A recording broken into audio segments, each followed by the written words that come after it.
Right.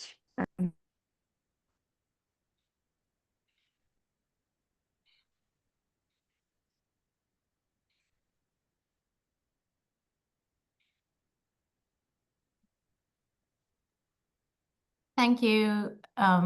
Good morning, everyone, and welcome to SALO's dialogue. Today, we are having a dialogue that covers the Democratic Republic of Congo, diplomacy confrontation, and the path to sustainable peace.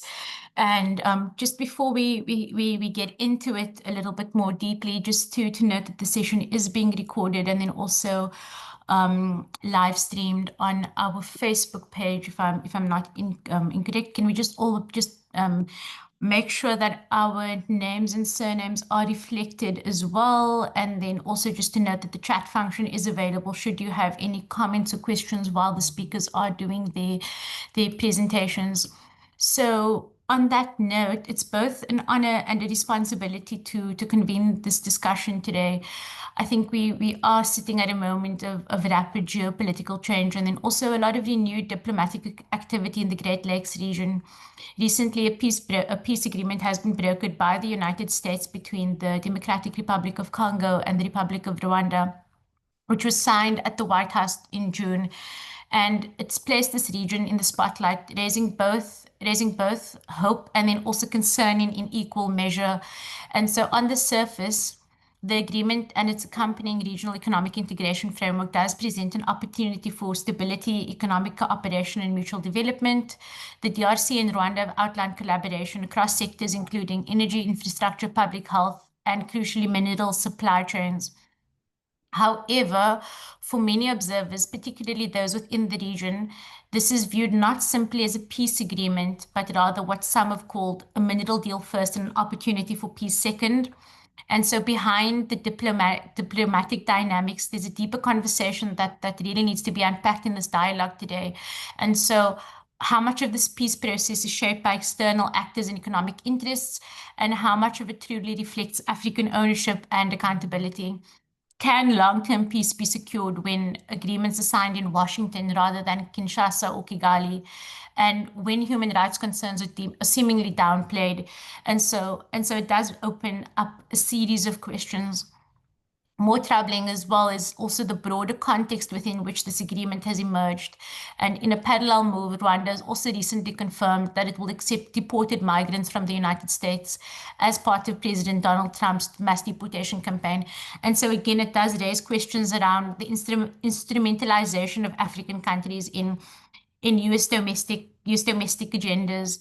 And so critics have questioned whether such deals, coupled with economic cooperation frameworks, represents a form of transactional diplomacy that reduces African states to logistical outposts for Western priorities. And so it does open up a lot of conversations that needs to be explored.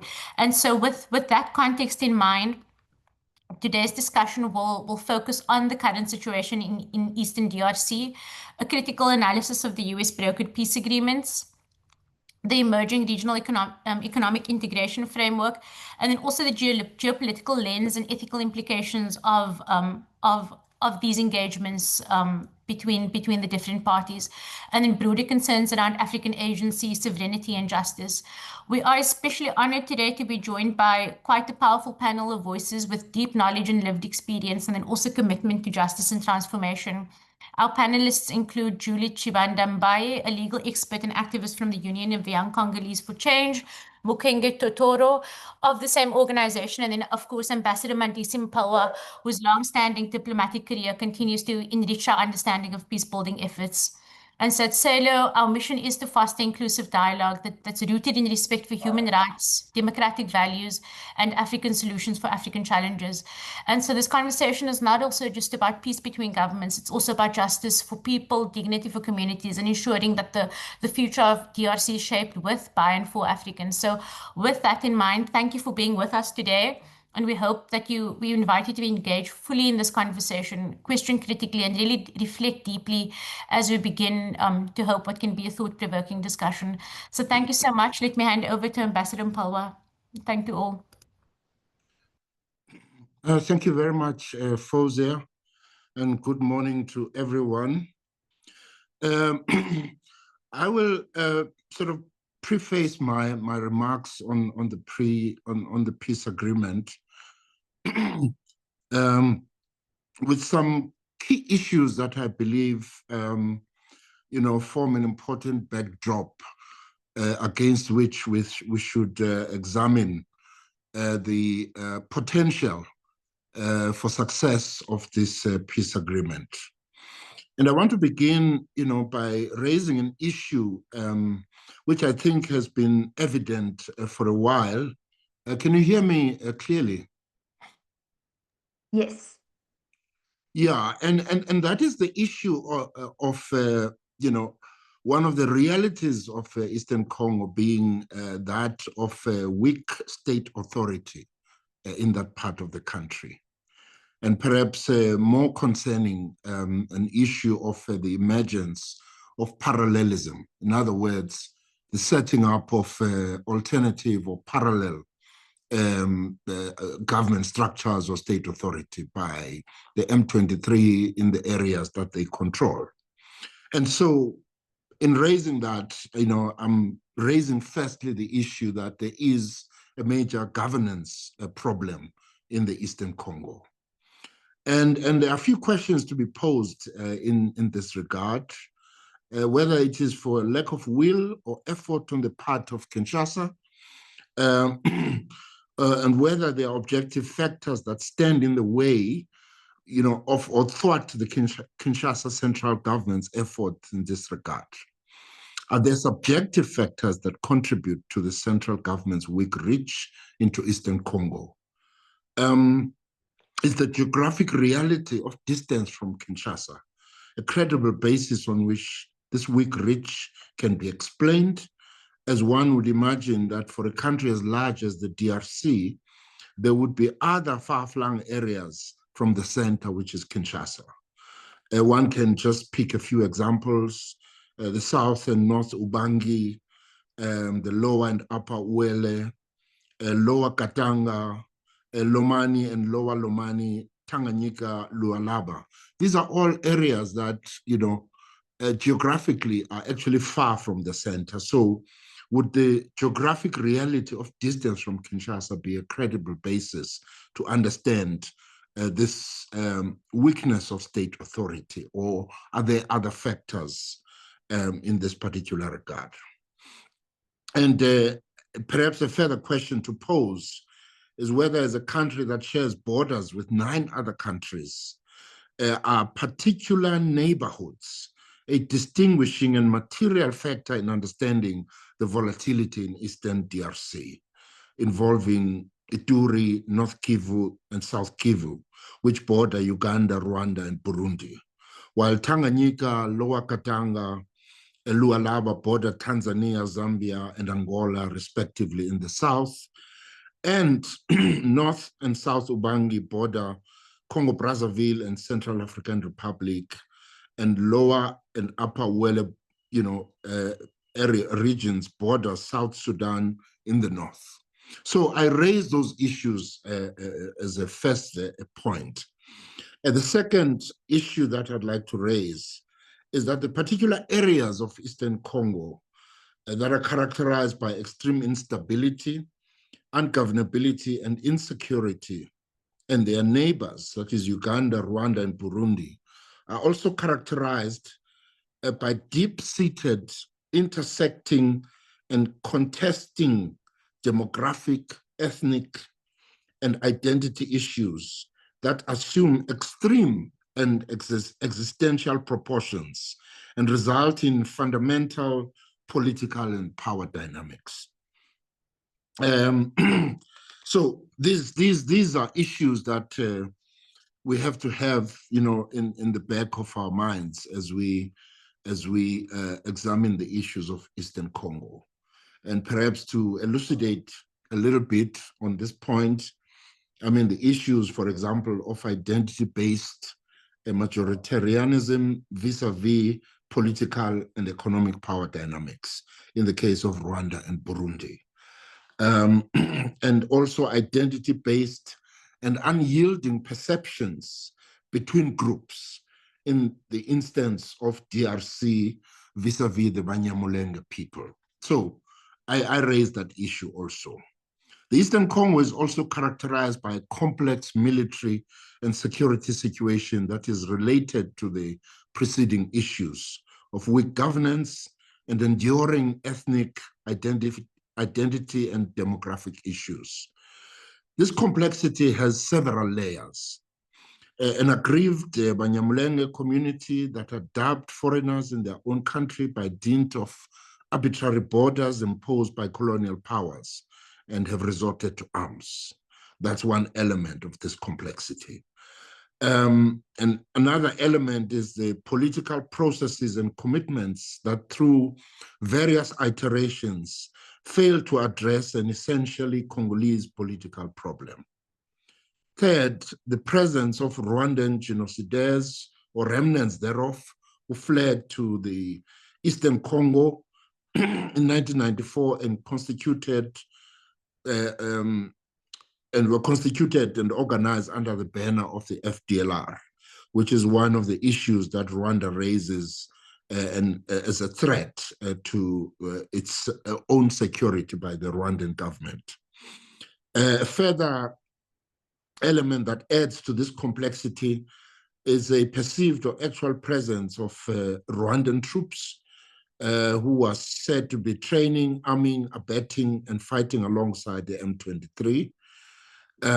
Further, the presence of Burundian rebels also said to be trained, armed, and abetted by Rwanda, thus attracting Burundian armed forces presence in the Eastern Congo. The presence of the ADF were anti-Uganda, also resulting in Ugandan armed forces presence in the Eastern Congo. And added to this, a DRC army that is said to either be weak or poorly trained and equipped or corrupt, or as an army that's heavily infiltrated by Rwandan interests. Various people hold different views in relation to all of these issues, but it has been said that the DRC army has proved particularly unable to fight effectively. It has also been accused of collaborating with the genocidal FDLR, mainly by Rwanda. But this is also an area and a conflict that has attracted two regional economic communities, the East Africa community and SADC. It has attracted AU involvement. It has attracted UN involvement. And more recently, there's also been, a massive humanitarian toll of all the, as a result of all the conflicts that are taking place there. I'm trying to move as fast as possible. The third issue, the other issue that I'd like to raise is that Eastern Congo is also characterized by competing narratives. Rwanda accuses the DRC government and the Rwandan army and police and DRC communities, as well as FDLR, of fanning genocidal flames, inciting and pursuing a genocidal agenda against the Banyamulenge of DRC and Tutsis of Rwanda, whose aim is to bring about regime change in Kigali. Burundi and SADC have also come in for criticism in this regard to the extent of their involvement and intervention in Eastern Congo. But more recently, DRC has also begun pursuing a campaign against the Rwandan government and M23, who it says are pursuing a genocide in the Eastern DRC. This started with an August 2nd speech in the DRC Assembly and is being taken to the international community. In addition to the major diplomatic initiatives and push by the DRC, which I think have been quite successful in rolling back Rwanda's international and diplomatic standing, influence, and gains since the end of the genocide in Rwanda. So there is this issue of the competing narratives in terms of what the reality is in Eastern Congo. Finally, and perhaps most importantly, the Eastern Congo is a reservoir of vast amounts of critical mineral resources. There is, in this regard, a legitimate DRC interest to maximize benefit from these mineral resources. There is Rwandan interest, which has become, and even the statistics support this, a major exporter of some of the minerals with no meaningful mining sector of its own. There are also foreign export destinations of such minerals, such as the United Arab Emirates and others. There is significant Chinese involvement in mining these minerals. And there is also declared US interest in these mineral resources. An alleged touting of a security for minerals deal by DRC in the public and media domain. I don't know whether DRC has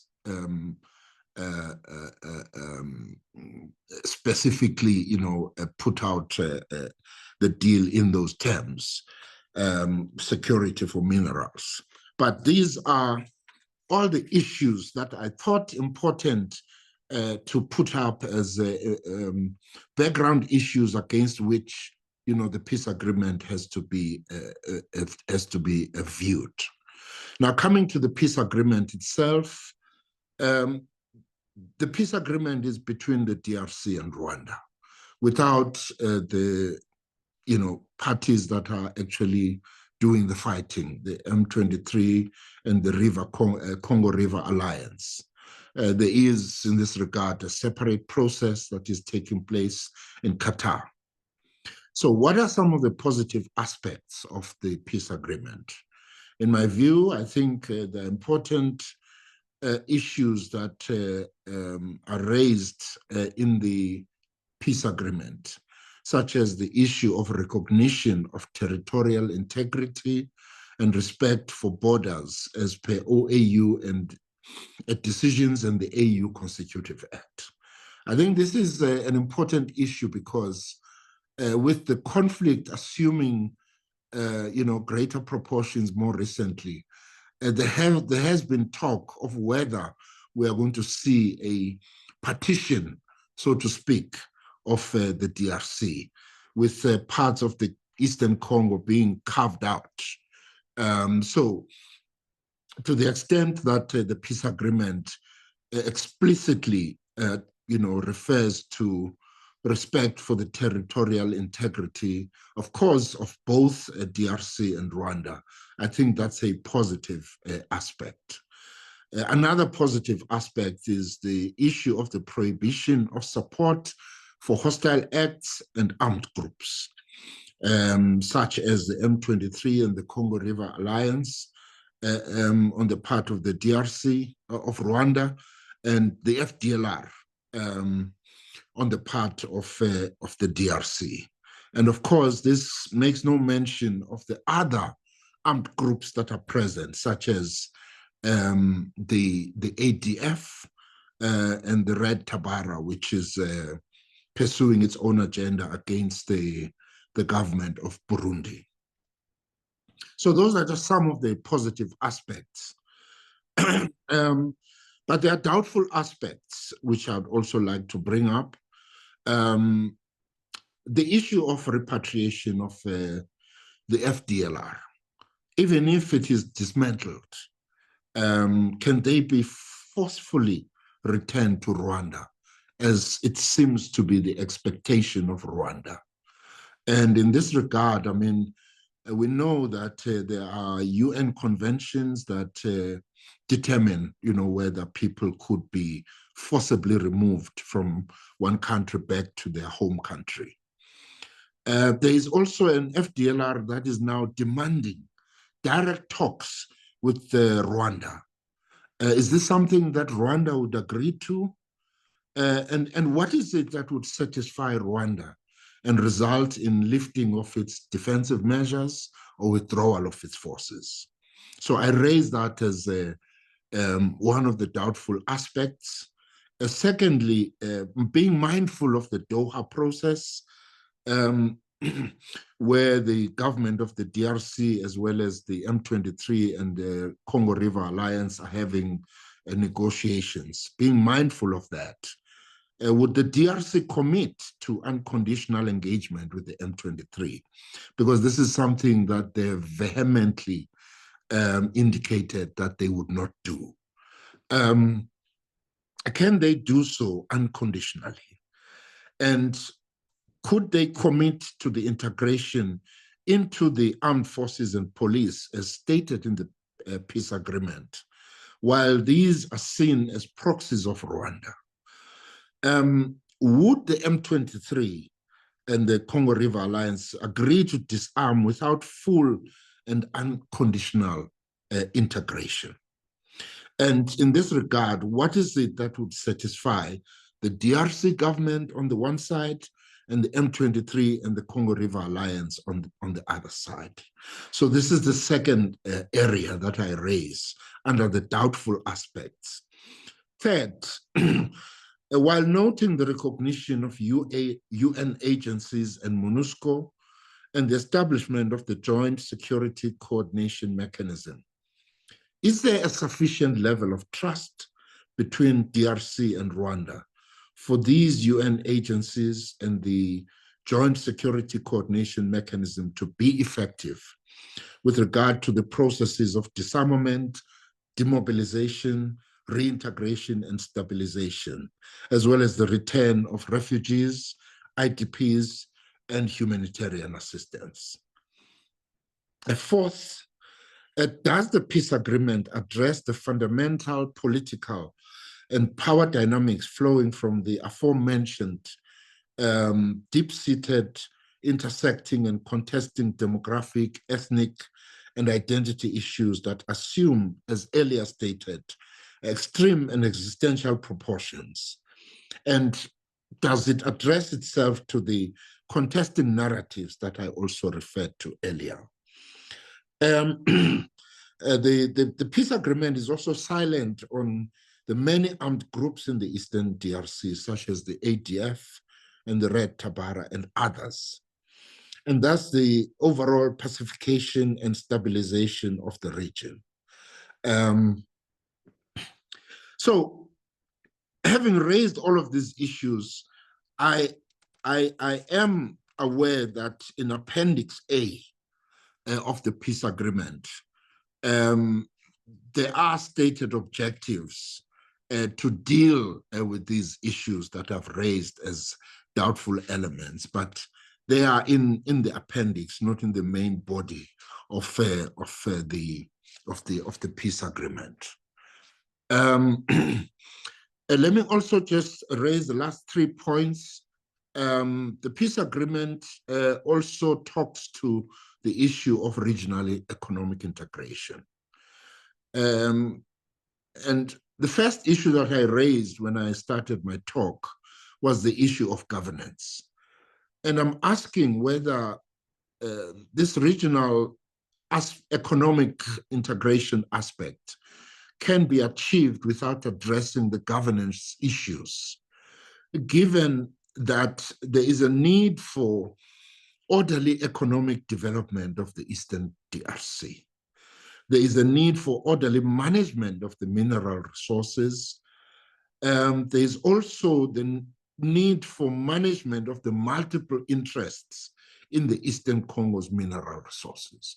And so without effective governance or addressing the governance issue, does the peace agreement lay a solid basis for this regional, for this economic element of the peace agreement?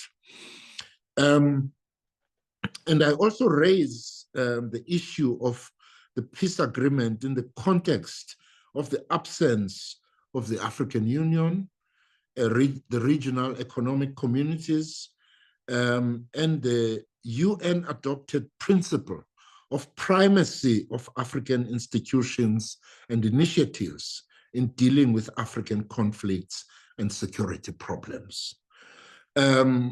Lastly, I think the peace agreement comes against the backdrop of many previous initiatives, frameworks, and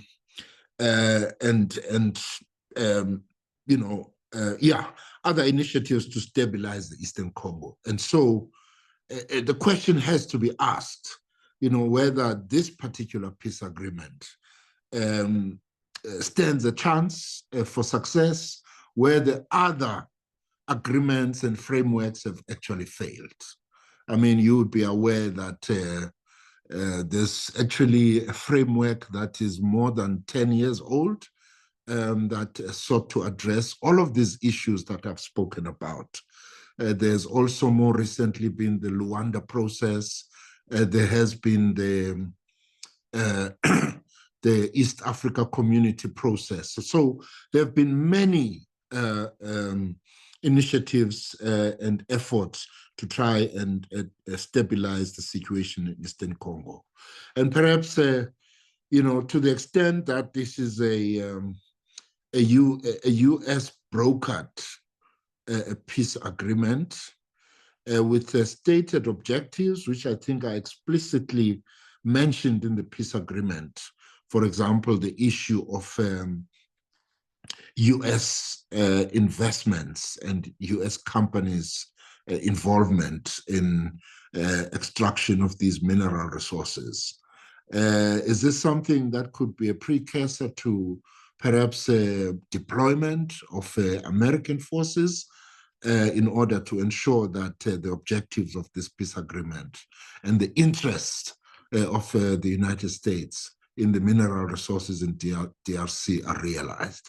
So I thought, let me just raise those issues without providing solutions, but in order to promote discussion.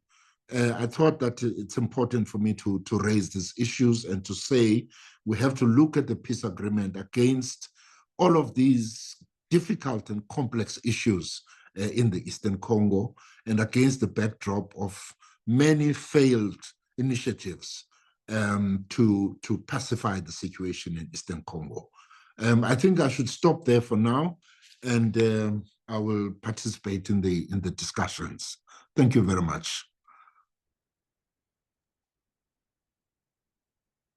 Thank you so much, Ambassador. I think that's really insightful, and I think you've really indicated that this conflict in Eastern DRC or Eastern Congo represents a deeply entrenched and multifaceted geopolitical crisis shaped by a myriad of historical, ethnic, political, and economic dynamics. And the region remains a flashpoint for protracted violence involving a series of armed groups, as you've indicated, including M23, FDLR, and the ADF, and whose operations are often linked to wider regional interests and cross-border allegiances. And so you've also indicated how the neighboring states, particularly Rwanda, Uganda, and Burundi, have also played quite a key role, both indirect and direct, in shaping the trajectory of the conflict and also outcomes in the DRC. And as you've also indicated, at the heart of this instability also lies a legacy of colonial-era border demarcations, unresolved questions of identity and citizenship. And again, you've strongly pointed out the structural governance failures that have perpetuated insecurity and weakened state authority. And so all of these dynamics, as you've indicated, have generated chronic humanitarian crisis with millions of people displaced and local populations trapped in cycles of violence and marginalization. So thank you for bringing that out. Our next speaker is Mr. Totoro. I think if you, Mukengi Totoro, if you could kindly come in and also take us through some of your talking points. Thank you so much. Thank you so much. I hope that you can hear me. Yes, we can hear you. Okay, and the video, Okay, it's okay. Hello everybody, ladies and gentlemen. Okay, let us begin by expressing our sincere gratitude to the organizers of this important public discussion. We truly commend this initiative, which provides a rare and valuable space for honest, inclusive, and forward-looking dialogue on peace, security, and the future of our region.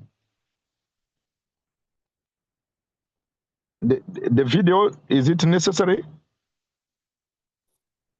It is nice to see you, and I think it does help. Yeah. It does help. It doesn't depend on me because I put it on, but it seems that is you guys that side who locked it, so you can unlock the video. We can see you. You can. That's okay. Yes. Good. Thank you. So as I was saying, at a time when the Great Lakes is at a crossroad, this platform reminds us that we must not allow others to speak for us. We must speak for ourselves. And I think that is very important for us as Africans, and especially the new generation in Africa. And of course, I agree with the introduction and the points of fact raised by the ambassador. However, there are some allegations made by Rwandan that remain unconvincing, such as the claim about the continued presence of the FDLR in Congo and the threat for their regime. And other reasons they cite to justify their presence in the Eastern Congo. We all know that this situation is fundamentally now about control over critical minerals and economic gains. Yet all these geopolitical arguments, we must not lose sight of the human cost. The Democratic Republic of Congo has already suffered millions of victims in this crisis. And I think that all of us as Africans, we should know that this is not only about DRC, but these humans, they represent Africans. And all of us, we shall put our strength together so that we can stop this genocide which is going on in the Eastern Congo and especially in DRC. So for the first point, update on the situation in Eastern DRC.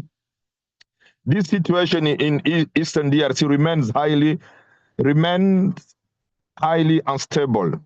Armed violence continues to escalate, especially in the North Kivu, leading to mass displacement, human rights abuses, and the collapse of the state presence in key areas. Despite diplomatic effort and ceasefire announcement, the reality on the ground is one of asymmetric warfare, where the DRC faces aggression from rebel groups like the M23, openly backed by Rwanda, as documented by the UN and other credible sources. This is not just a security crisis. It is a direct threat to the sovereignty and territorial integrity of the DRC, orchestrated for geopolitical and economic gain. At the heart of this conflict lies a competition of access to our critical minerals. The second point, the Rwanda-DRC peace agreement, Trump initiative, and Doha Accord. While we welcome all diplomatic effort aimed at reducing tension between the DRC and Rwanda, it is critical to analyze both the Trump brokered agreement and the more recent Doha Accord with clarity and honesty. The Trump brokered agreement. This agreement showed initial intent to reduce military escalation. However, it suffers from major weaknesses.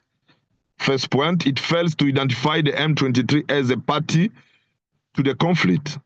It placed unbalanced obligation on the DRC while portraying Rwanda as a mediator rather than an aggressor. It undermines African peace frameworks by shifting the process away from the African Union and all other regional organizations into the hands of foreign interests. Such an approach erodes African sovereignty, Congolese one also, in resolving African crises and promote a superficial peace that ignores justice and accountability. And now, the Doha Accord. The recent Doha agreement signed under Qatari mediation was presented as a diplomatic breakthrough, yet it contains raised critical concerns. There are 3 points. It doesn't clearly require the withdrawal of Rwanda forces from Congolese territory. It mentioned the FDLR multiple times, but never names the M23, and a glaring and deliberate omission. The language of the agreement implies a subtle normalization of Rwanda's military role without demanding clear commitment to disarmament or non-interference. Even more worrying, the Doha process risks becoming another example of external power negotiating Congolese sovereignty without full Congolese agency. Both of these agreements, while diplomatically polished, lack the substance and fairness required to ensure lasting peace. They are not peace agreements, but rather geopolitical arrangement where the DRC is expected to make concessions while aggressors are legitimized. Third point, the role of critical minerals in conflict. Eastern Congo, as even the ambassador said, is ground zero for the global demand in critical minerals: cobalt, coltan, lithium, gold, copper, and so on. These are essential for electrical vehicles, as all we know, smartphones, artificial intelligence, and clean energy transitions. But in the DRC, these resources do not bring development. They fuel war. They finance armed groups and foreign-backed rebellions. They are extracted in lawless context, often by multinationals seeking quick profits. The third point, meanwhile, local population remain trapped in poverty and displacement. We must ask, how long will the world build its technological future on Congolese suffering? And even on all Africans' suffering? The answer is clear. It is time for a new global African framework to ensure transparency, justice, and local ownership over these resources. The DRC cannot remain a sacrifice zone for the benefits of foreign powers and global industry.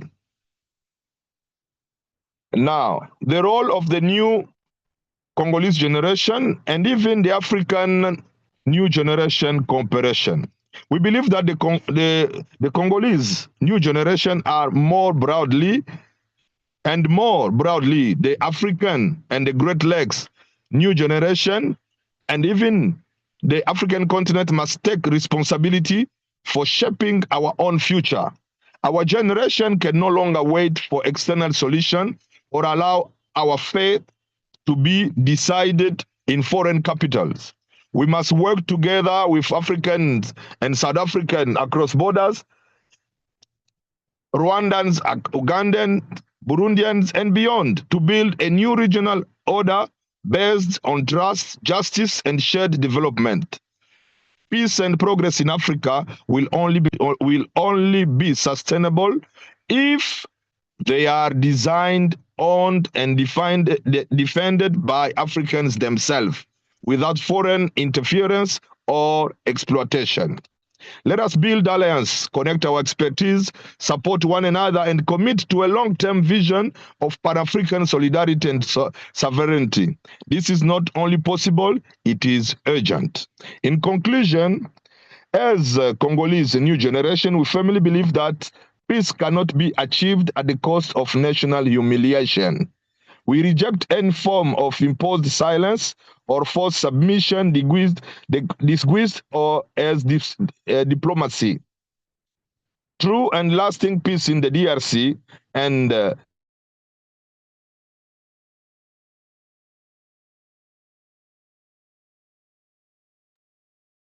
Hi, Mr. Totoro, are you still with us?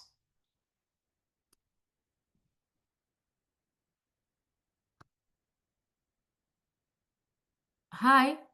So I think we've lost Mr. Totoro, but maybe just some key points to summarize the conversation.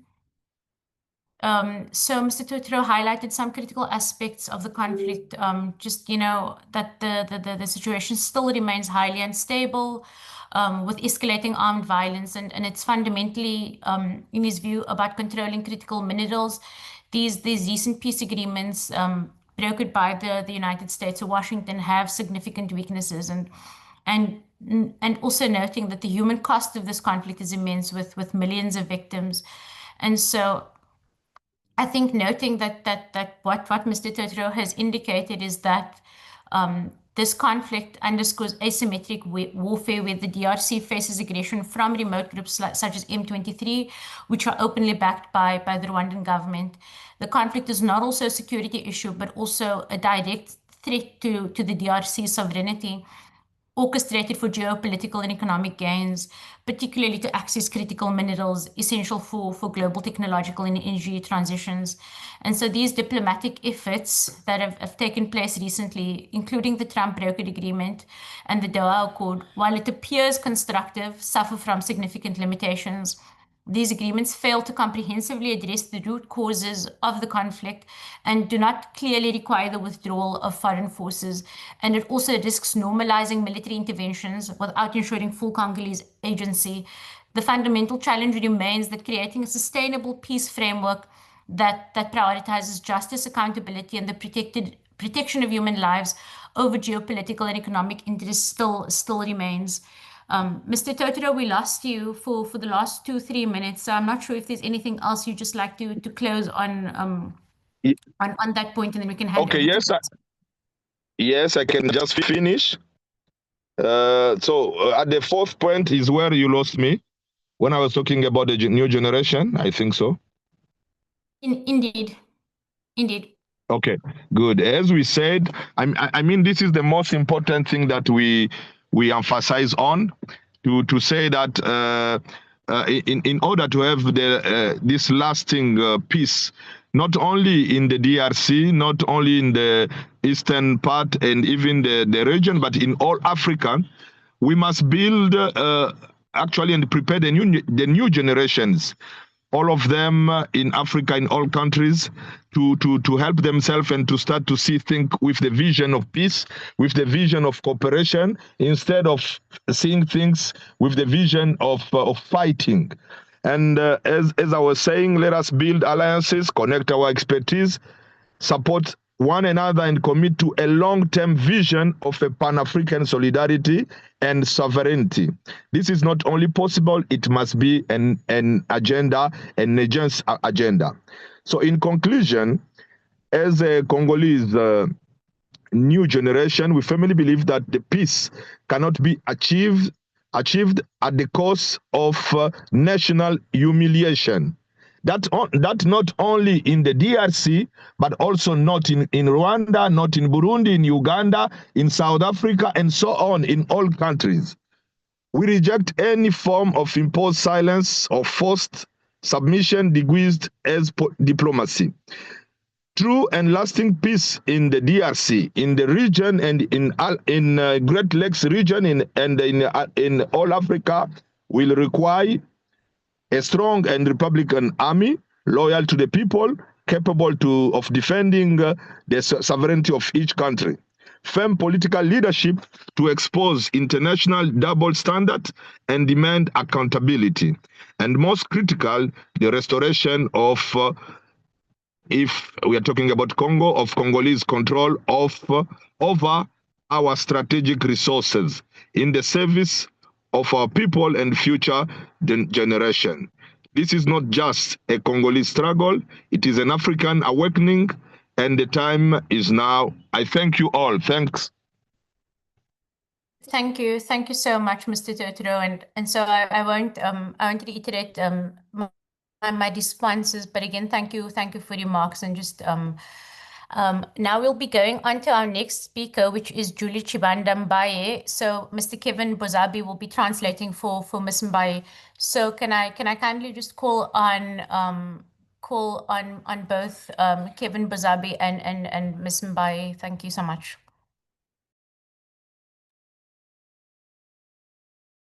Bonjour à tous, mesdames, messieurs. Merci de la parole m'accorder. C'est un honneur et privilège pour moi de me retrouver ici, parmi nous, dans le cadre de cette activité. Thank you so much, guys, for having me. It's an honor for me to be here and to participate in this activity. Alors, je vais aborder la question de l'actualité dans la partie est de la RDC. De façon générale, la situation demeure instable et déroutante. Goma et quelques territoires du Nord Kivu comme le Rutshuru, le Masisi, le Nirangongo, notamment dans la partie du Sud Kivu, dans le Sud Kivu, ils sont encore sous occupation de l'AFC M23. Okay, I will start by talking about the situation in the east there in Congo, in Kivu and all those other areas, about the M16 and the activities that have been taking place. Okay. Donc, les populations souffrent de façon générale. La souffrance, elle est palpable. Les populations sont dans une véritable souffrance. C'est la crise humanitaire généralisée. The crisis is really high because the people are suffering, and it's been a problem for some time now.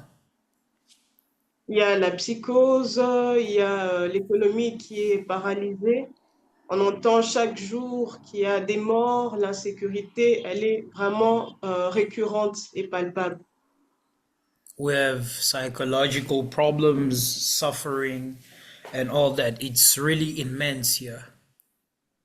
Alors, de façon générale, mon point de vue par rapport à la question à l'est de la RDC, nous disons que cette guerre est une guerre par procuration, tout simplement parce que il n'est plus à prouver aujourd'hui que l'AFC M23 ne combat pas seul. Donc, le Rwanda, les ADF, l'armée régulière rwandaise, donc le Rwanda est impliqué dans cette guerre, chose que le Rwanda a toujours niée jusqu'à aujourd'hui. This war that has been taking place by the M16, they're not working by themselves, but it's also with Rwanda and all.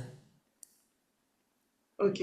Et cette guerre, elle est récurrente et permanente tout simplement parce que ce contexte d'insécurité doit être fréquente et permanente justement pour permettre à tout cela, donc le Rwanda, l'Ouganda, le multinationaux, ainsi que d'autres pays de l'Occident, ce climat d'insécurité est permanent justement pour leur permettre de procéder au vol massif des richesses de la RDC, de la République démocratique du Congo. Et donc, voilà, je vous laisse la parole.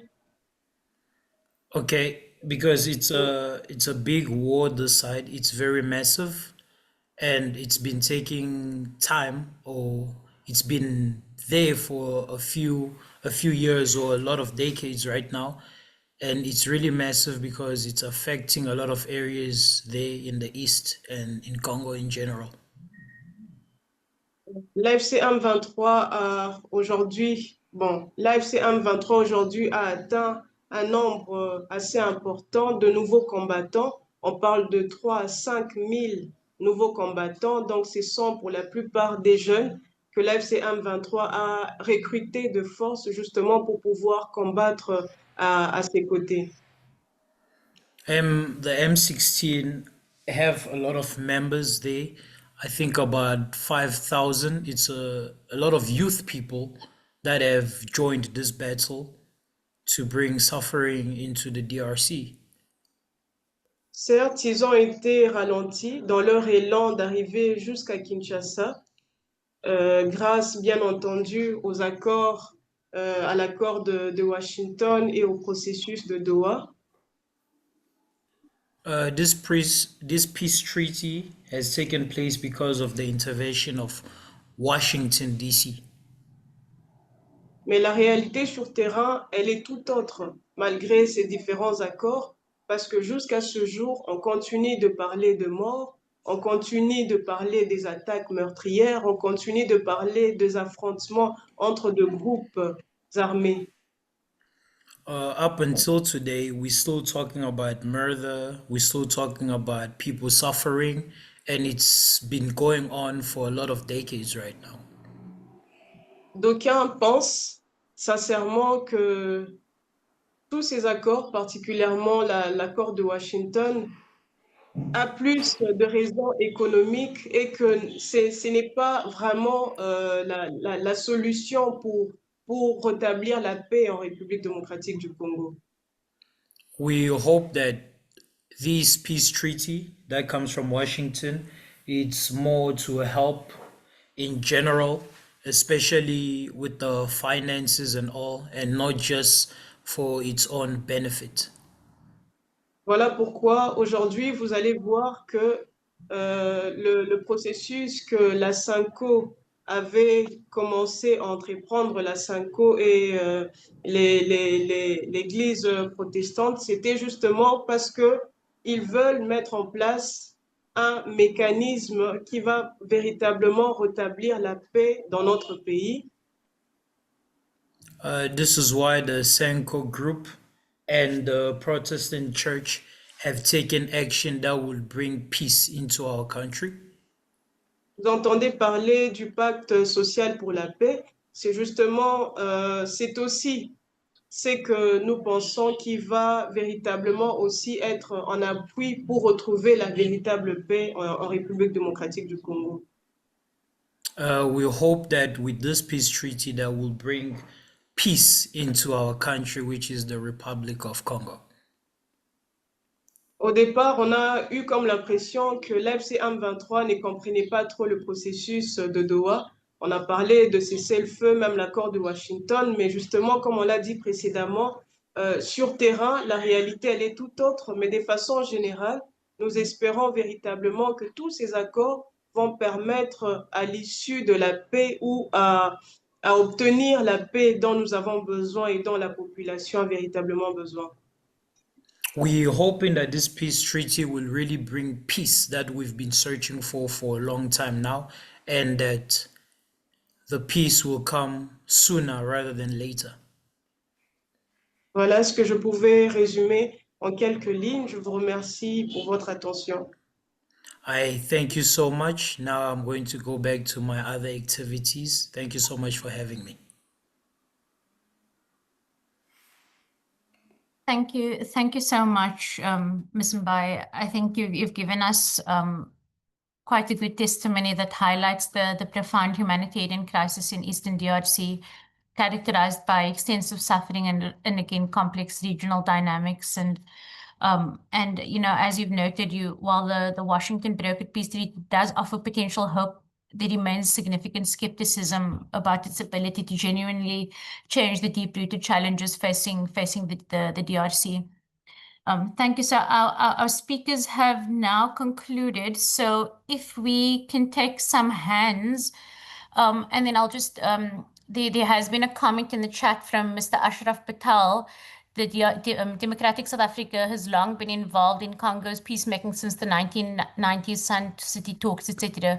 The latest failed DRC mission also needed more critical reflection, especially given partisan intervention by South Africa and the high cost. In the end, South Africa lost the diplomatic momentum, and hence external states such as the USA and Qatar are mediators.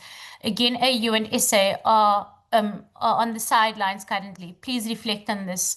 So I think Mr. Patel does make quite good, has some good introspection, especially because African countries are on the sidelines when it comes to sort of resolving our challenges.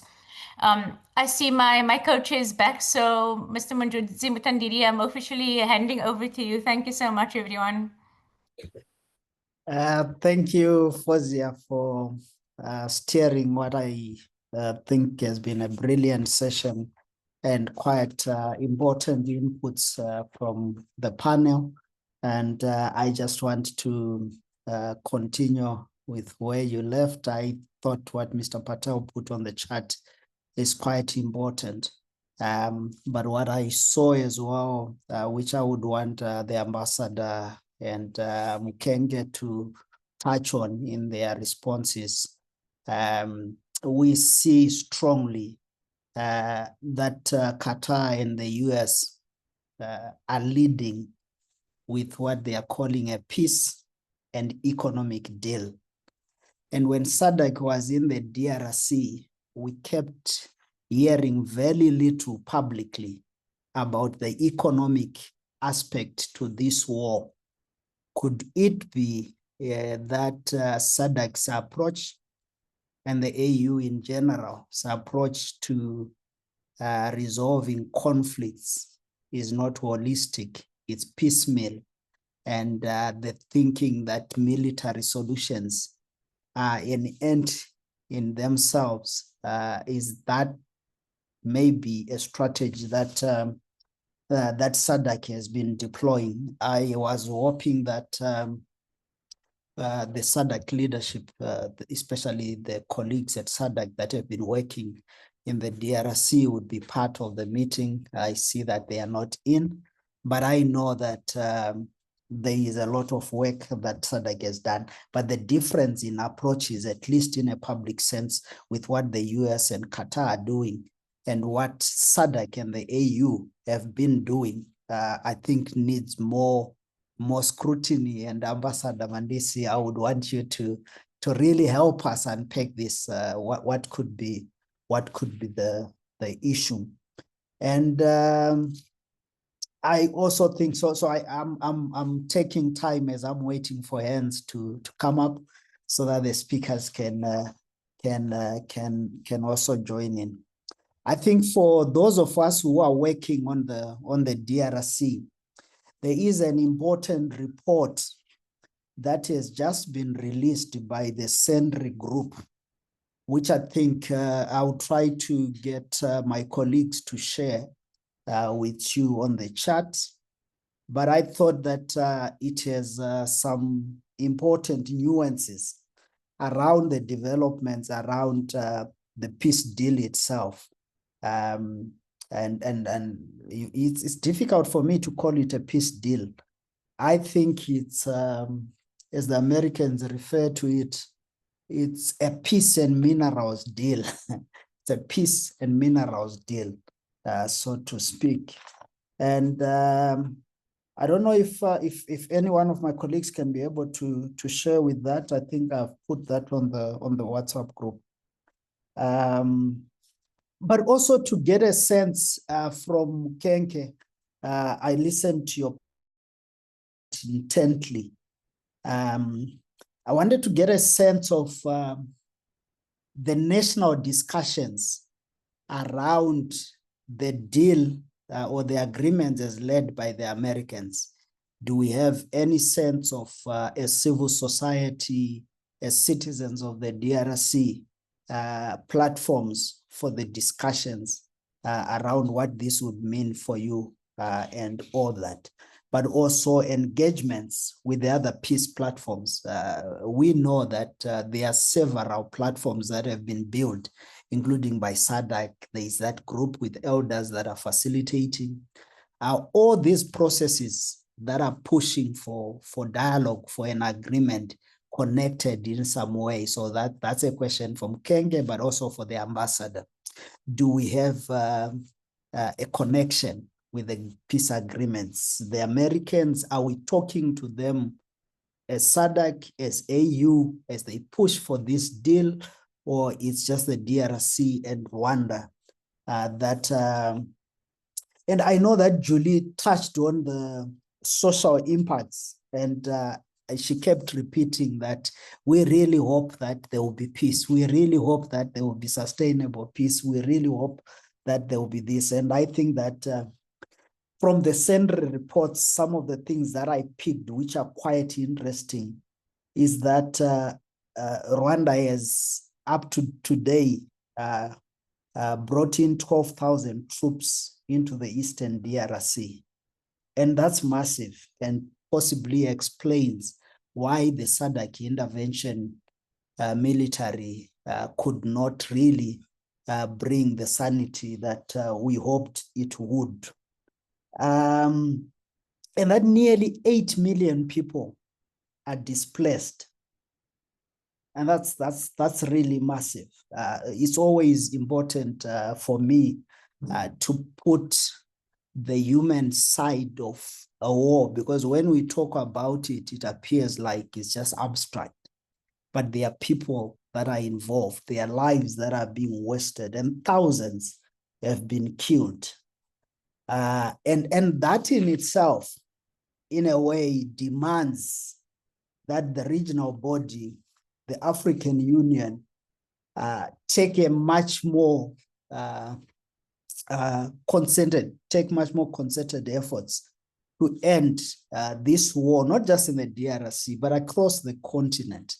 And I think that for me, it's just interesting when we subcontract our conflict resolution or management to those that have more power, like the Americans and Qatar.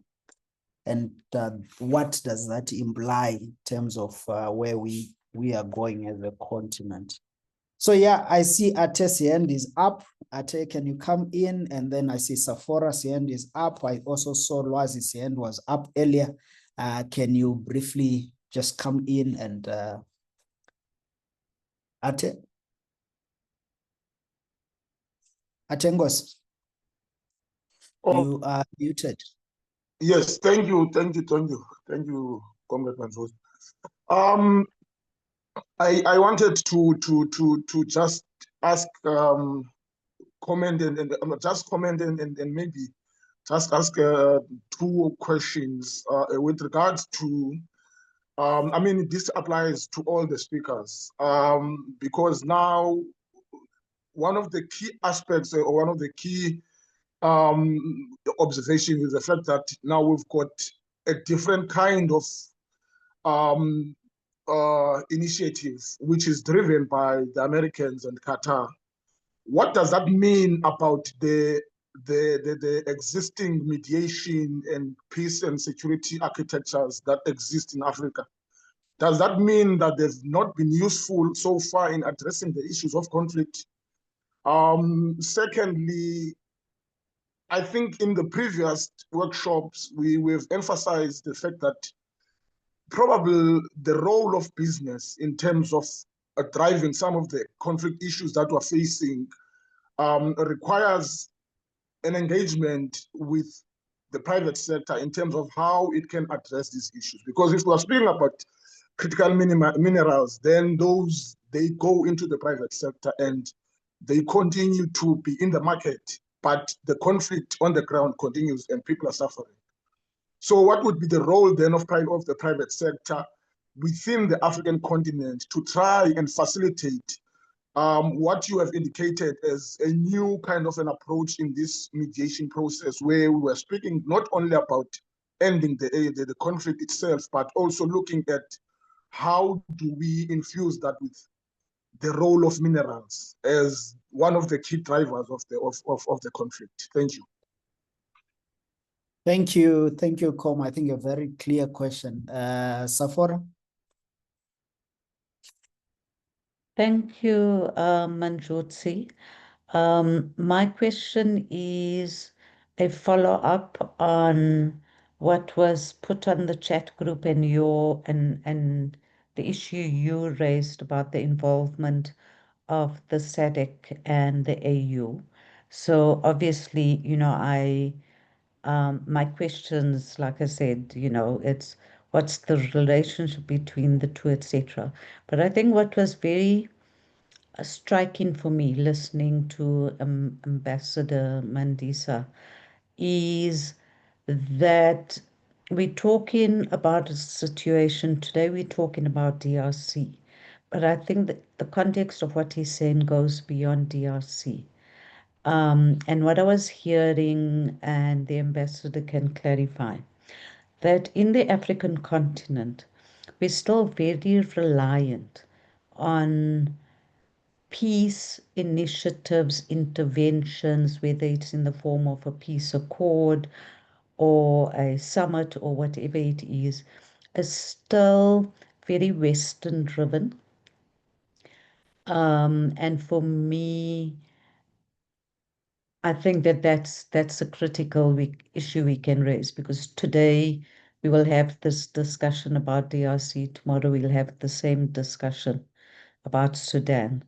And I think it is, how do we, in inverted commas, decolonize the lens through which these peace initiatives are driven and based on African context, African values, etc., etc.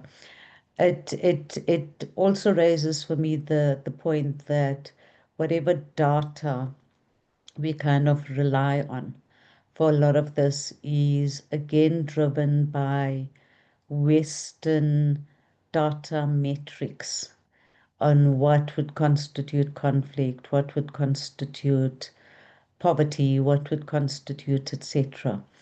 And I'm feeling a kind of sense that the AU and SADC, with its separate and combined weaknesses, are almost creating the gap for this Western intervention.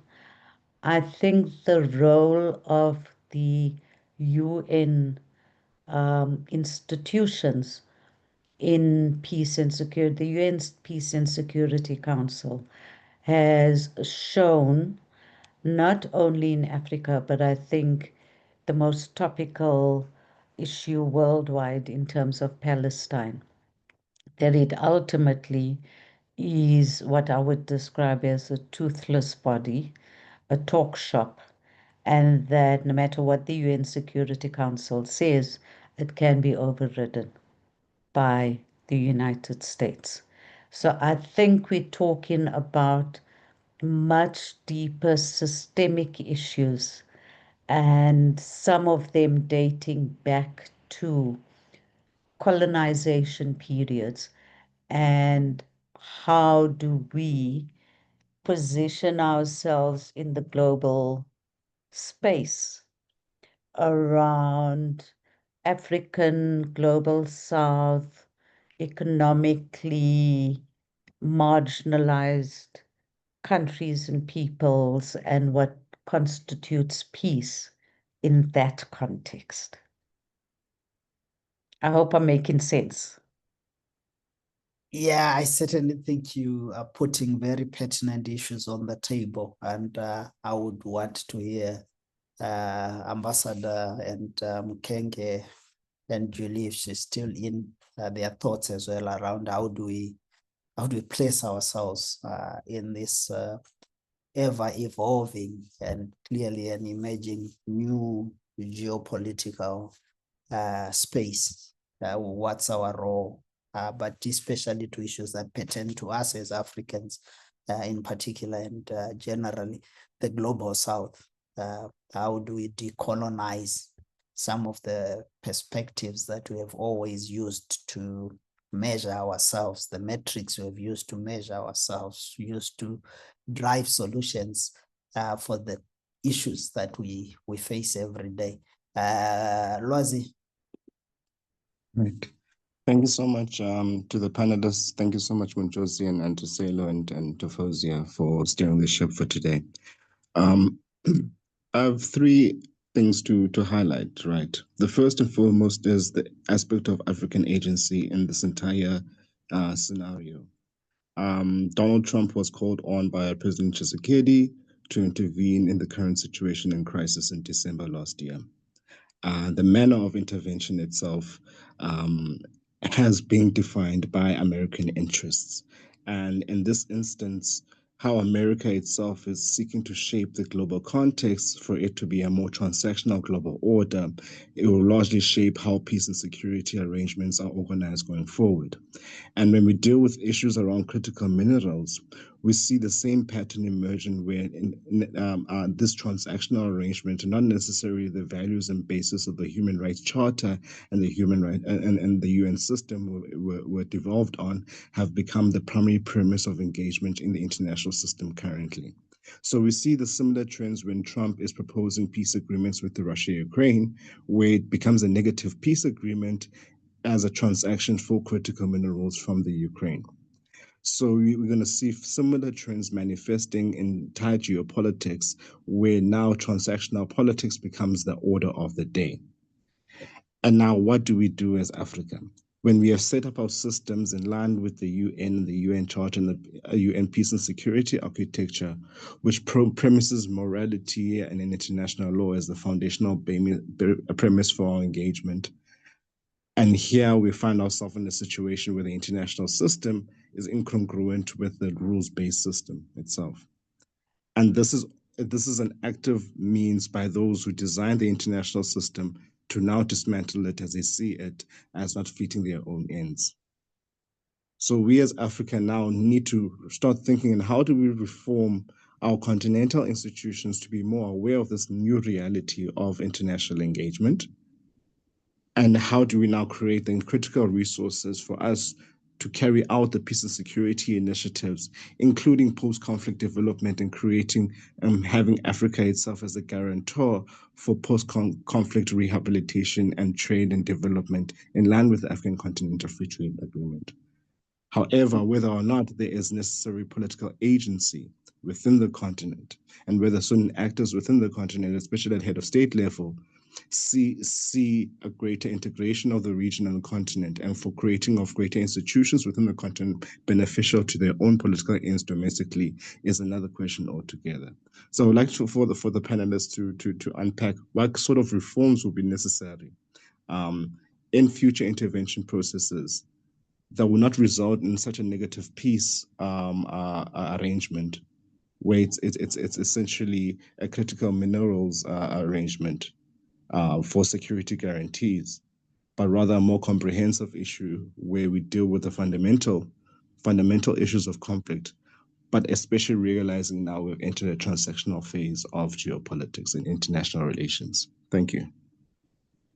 Thank you, Como. I think in terms of reforms, that would be also interesting to hear what the Ambassador Mukenge and Julie will say. What are the expectations? What is it that we can do to move the needle?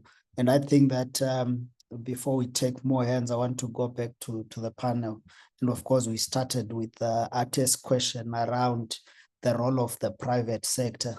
And for me, Ambassador, even as you answer to that question and you came to one of the things that I saw in the American agreement, and Loaz is correct, I think, to say that it's the national interests that are informing their intervention. We know that they will use private sector, private companies, the Bill Gates, George Bezos backed companies, but also the Gentry Beach companies that are poising themselves to invest massively in the DRC. And these are some of the things that are on the table when the Americans come to the negotiation table with Rwanda and the DRC. So you can see that private sector is not a neutral actor or an independent player. But yeah, Ambassador, what would be the role, as Ate asked, of the private sector? But broadly, I know that there were thousands of questions that were thrown in from the three questions that came. I think just feel comfortable to touch on what you think would be important for you first, then we go to Mukenge, and then we go to Julie.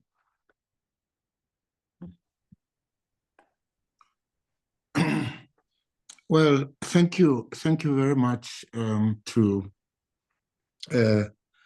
the participants, and there's a lot of complexity, that is emerging from this discussion.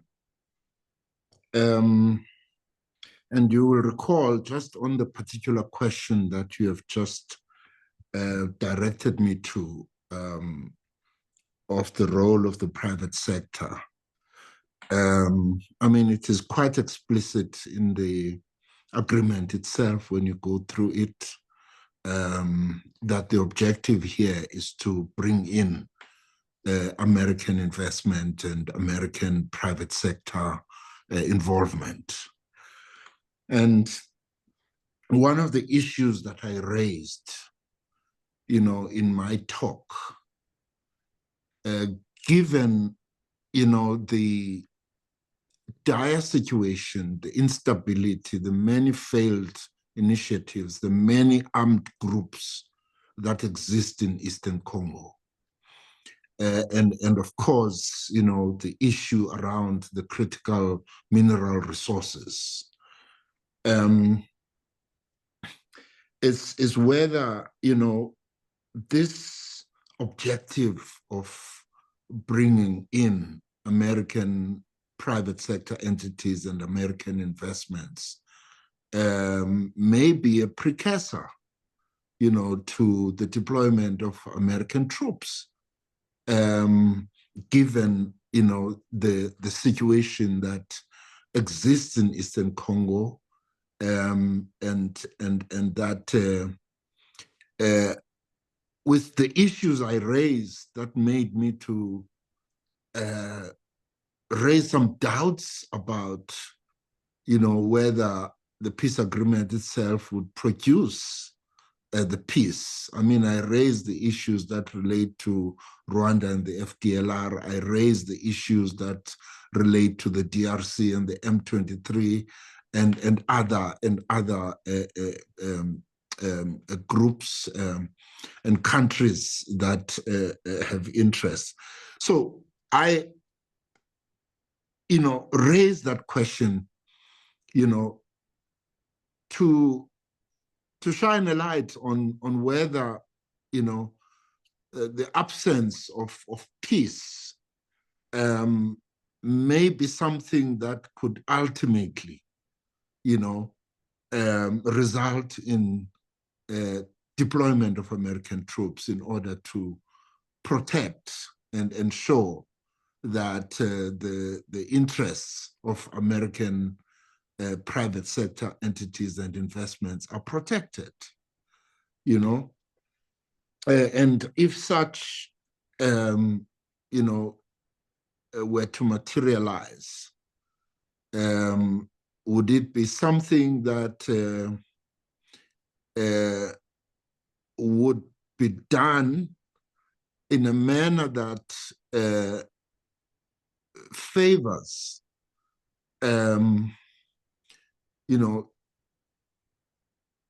sovereignty of the Democratic Republic of Congo? So I particularly, picked up that issue of the potential or the objective of bringing in the private sector, against the background of the volatility and the difficulty of pacifying the Eastern Congo and the many failed initiatives. So it is something that we need to remain seized with. But I think that, I'm responding specifically to that question because you sort of directed me to it. But a critical issue that I wanted to raise, and I sort of alluded to this in my introductory remarks, is the fact that the peace agreement itself sort of undermines the principle of primacy of African institutions and African initiatives in dealing with and resolving African conflicts. And I'm raising this issue to make the point that there has been a gradual pushback in this particular regard.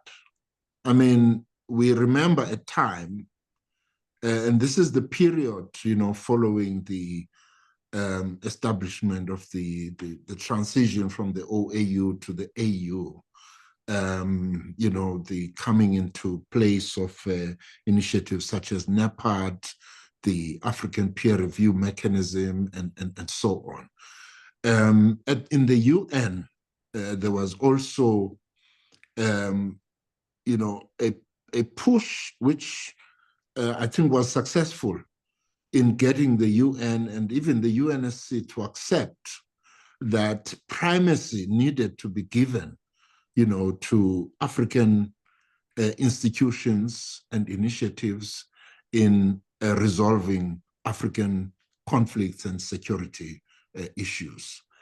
And these are the things that also came against the backdrop of the establishment of the Peace and Security Council of the African Union, so that it would take the lead in dealing with these issues. And I think that what we have witnessed more recently has been a gradual pushback against this established approach and principle of primacy of African solutions, African interventions, African institutions. But perhaps more worryingly, I think it's just been a gradual weakening of our very own institutions.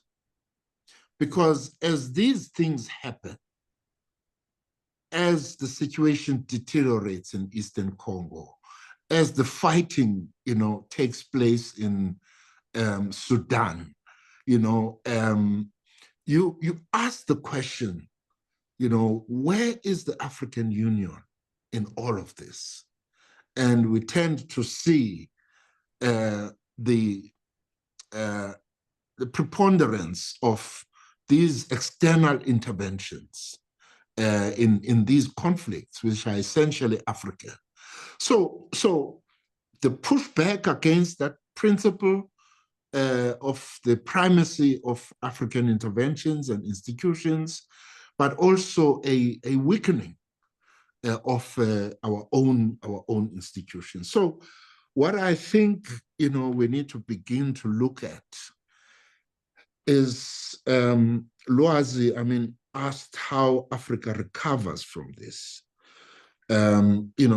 We really need to begin to look at the issue of how we revive, strengthen, and make our own institutions more active and more effective. Because very often in many of these sites of conflict, you actually, there's just a notable silence or absence of interventions by the AU bodies that are charged with, with dealing with conflict situations. So that's one element, I think the issue of strengthening and reviving our institutions. But I think another important issue is we need to understand, geopolitical dynamics. And Loazi, referred, for example, to these transactional approaches. A lot of what goes on globally, it revolves around economic interests. And so even as African institutions and African bodies, we need to begin to understand, that geopolitical issues revolve around economic interests. And a lot of the difficulties and challenges that we have dealt with, you know, in the recent period are around economic interests.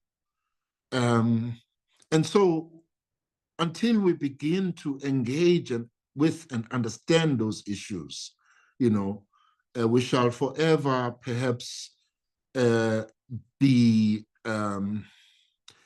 less than optimal, you know, in the manner in which we intervene and seek to deal with the various conflicts that break up from time to time. I think that perhaps let me give, I mean, there was a question that was asked whether there was engagement with the USA around the peace agreement by, for example, SADC and other African bodies. I mean, I think, you know, if we understand this administration, you know, it pursues, you know, the issues that it identifies as important, you know, to it on its own terms, and I don't, even in the peace agreement itself, you know, there is really no reference, you know, or even intention to involve other bodies. This is a US brokered peace agreement, and it has the stated objective, you know, of bringing about American investments and involvement and private sector into the Eastern Congo. And again, it's the economic interests, you know, that are driving this. And so I do not think that there is even room for the kind of engagement that you were alluding to. So maybe let me leave it there for now, and perhaps one could come in again a bit later.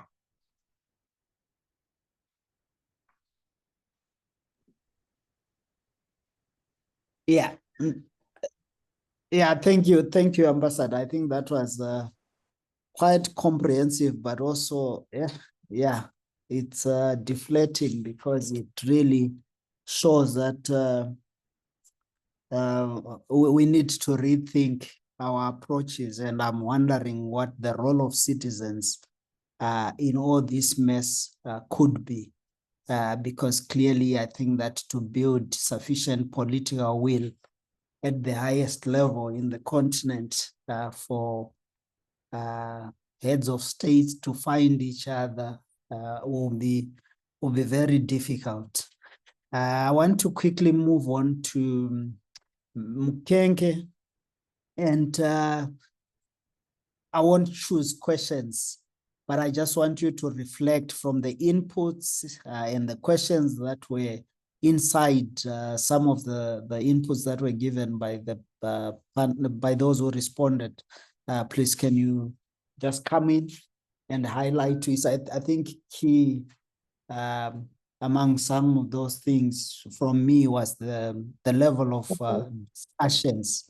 What discussion are you having internally as citizens of the DRC with regard to these challenges, but also issues of the continent itself and the AU? I think both Safora and Lwazi touched on issues around lack of urgency, lack of political will. Ambassador is talking about the absence of Africa and SADC on the peace table, seeing DRC, the US and Qatar leading. What do the citizens of DRC have as asks for the region, asks for the continent? And as civil society and as non-state actors outside the DRC, what can we do to support your cause Okay. in the things you're putting. Yeah. Okay. Thanks a lot. Thanks a lot. I hope that you can hear me. Quite clearly, please go ahead. Okay. Good. Good.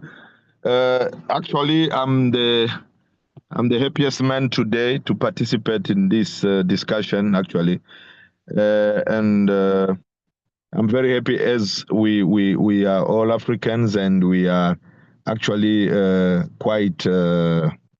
I'm pleased, or let us say we can face our own problems and start this discussion about it. And I hope that through this process we'll be more responsible and try to find solution. Because as I said, we should not see this like only DRC challenges or DRC problems, but is African challenges and problems. That's why we are trying to take it as a new generation which must really prepare itself so that it can face this and address the problems which concern us.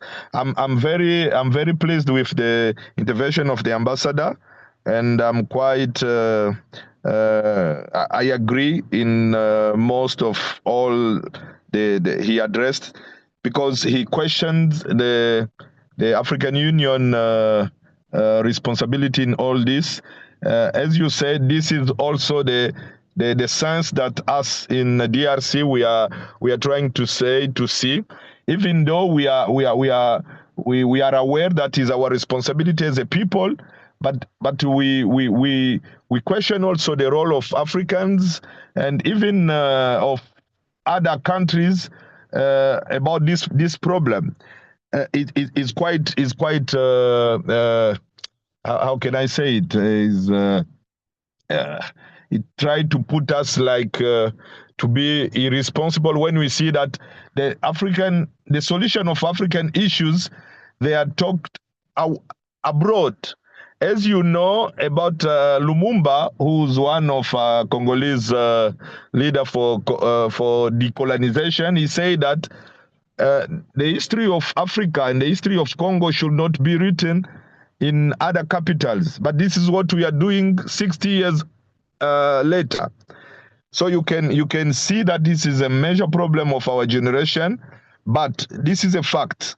This is a fact. Now, I hope that all of us we see is not only the problem of political leadership in DRC, but is everywhere. Most of our political agendas, they just try to find solution aware abroad instead of find solution here. What missed to African Union to call the Congolese leadership and the Rwandan leadership on the table so that to discuss this issue? As we could see that in Washington and in Qatar. What is the problem? Now, I want us to be clear in one thing. This agreement is not a peace agreement. It's a business agreement. And as all of us we know, President Trump, he's a businessman and he's dealing things like business. So you can see that lasting peace, maybe even the issues of humanitarian is not the priority in their deals. Now, having that in mind, we will understand what is going on. Why they went to peace agreement without taking care of the issues of civil societies. Why, when they went there, it was only politicians who were in the table without questioning these problems and the issue of these problems. Now, as we know, as it works, they will give how can I say it, speeches saying that it will bring peace, it is for the peace, but at which cost? Because as I said, if we want lasting peace, we must make sure that the people, they are involved in the process, but justice is done also, and we take care of all these issues. We should not forget that this kind of agreement have been done before.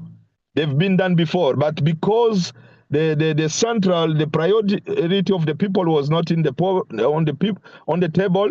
That's why things comes over again. South Africa helped us as Congolese to make sure that we resolve these problems. But how many years after, the same problem comes again? Because we always put business before, we always put these political agendas before instead of taking care of all issues of the peace agreement in the region.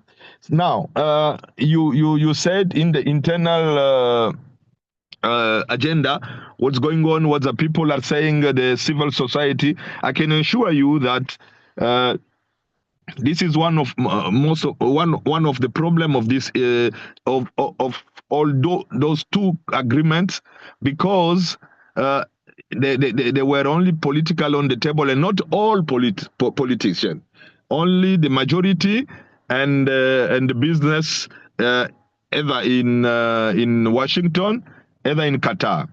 So as you can see now, in the internal Congo, there is this process of Senko, which is pact social pact, which is more inclusive, because it put on the table all the civil societies, including ourselves. Us, we specialized in the new generation in Congo, and because the youth, which are the new generation, they represent more than 60 to 70% of the population of Congo. We think that for all major agreement for the future, this category of the people, they should be really aware of it and participate in the process, so that we can make sure that in the future, the decision which are taken, they will be really taken care of the interest of the majority of the people, which has it has not been done, and that's why we are how do you call it? We are involved in this pact social, which we believe that it will bring on the table all the parties in this process. I mean the politician, I mean those one who want to sign, I mean the government, and even those who signed the peace agreement in Doha and in Washington, but plus also all the opposition party and us, the new generation and the civil society, so that we can talk about these issues and we can raise this awareness about the African problem. Us as the new generation, we address even a correspondence to the African Union, so that to ask them to get involved, not to let African issues, African problem get solution aware of Africa. No, I mean abroad of Africa, and actually we emphasize that. We should also make sure that the issues of the civil society, the issues of the population are on the table. So in the internal discussion, this is what is going on. The people and all organizations of the civil society, they're asking themselves, where is African Union? Where is the instrument of African Union for the peace in the region and the peace between countries? And why African, they continue to let other people to get a solution, knowing that this solution, there will never be the global solution, but it will be only for business. Because after, when the business issues is finished, when the American, they will be withdrawing all their interest, then they will go away and the problem will remain. So we need an internal solution. We need an internal discussion, but also we need this discussion to be also in African level. Actually, we are asking even the Rwandan civil society also to try to push in their country, so that there can be also discussion and try to find solution in the Rwandan issues in Rwanda, in Burundi, and in Uganda, as they are asking also for Congolese to do so. And we believe that South African must also get involved in that. And they helped us in 2002. They shouldn't stop now, so that we can get also a solution which is an African solution, because us as the new generation, we are very, very, very interested in the solution which are African instead of the solution which are imported, and they come and impose them to us. Thank you.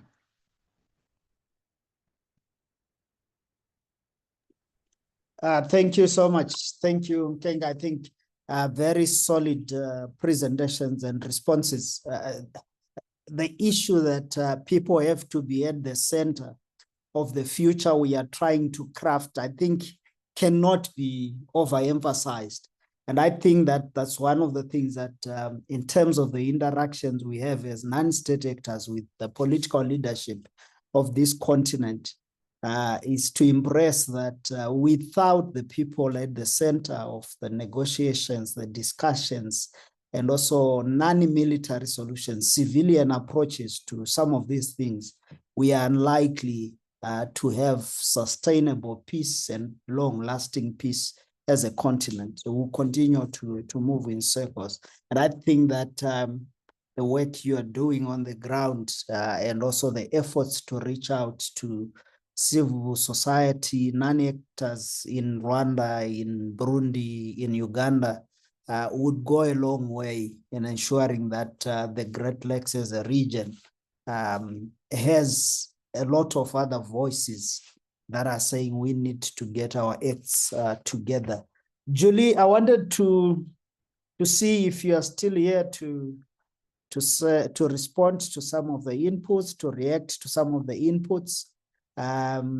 As you're doing that, I also wanted to take the final round if we have 2-3 people that have questions or inputs. Then we can have just 1 minute, 1 minute, 1 minute from the speakers as parting shots. That would be good. But Julie, are you still here, or you? I understand you are supposed to be in court, so I wouldn't. Okay. I think it's fair to assume that Julie is gone. Do we have any other comments to read? Lily, Fozia, do we have any other hands?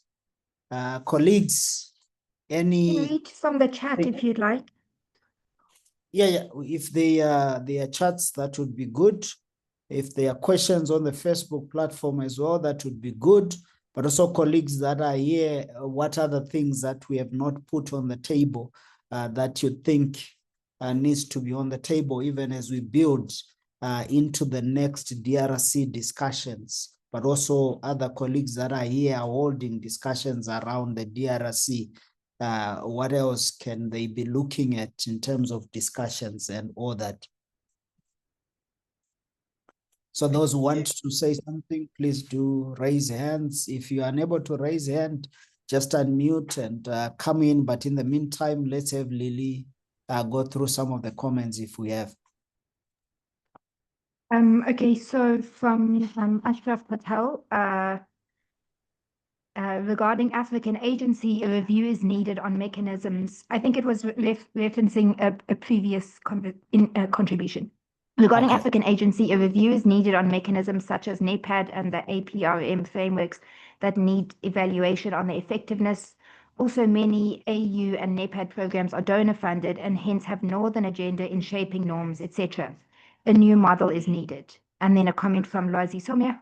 There are no enforcement mechanisms within the peace agreement. It could fail should Donald Trump be distracted by maybe a difficult midterm election next year. In the meantime, the AU needs to bolster what exists with a more comprehensive arrangement looking at longer-term peace. Maybe we as civil society need to highlight this aspect with our governments. And those are the only questions that I can see. Okay. And I think Loazi is quite correct. I was looking for Trump's comment, which was quite dramatic, as he always is, when he was announcing the deal. He said, "Today the violence and destruction comes to an end." It was a very emphatic statement with some finality to it.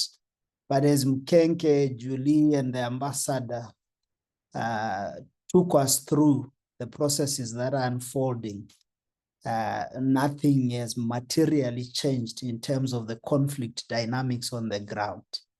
In fact, I think a few of the groups that are there have been bolstered, they have strengthened, they've put in new numbers. And that tells you that I think, Lwazi, the lack of enforcement mechanisms and all that is quite clear that what were the pressure points that pushed the Americans and Qatar to bring Rwanda and DRC on the table? And are those pressure points still holding? If that pressure is waning, sort of deteriorating, the environment is changing, you are unlikely to see the peace agreement. I don't want to call it the peace agreement.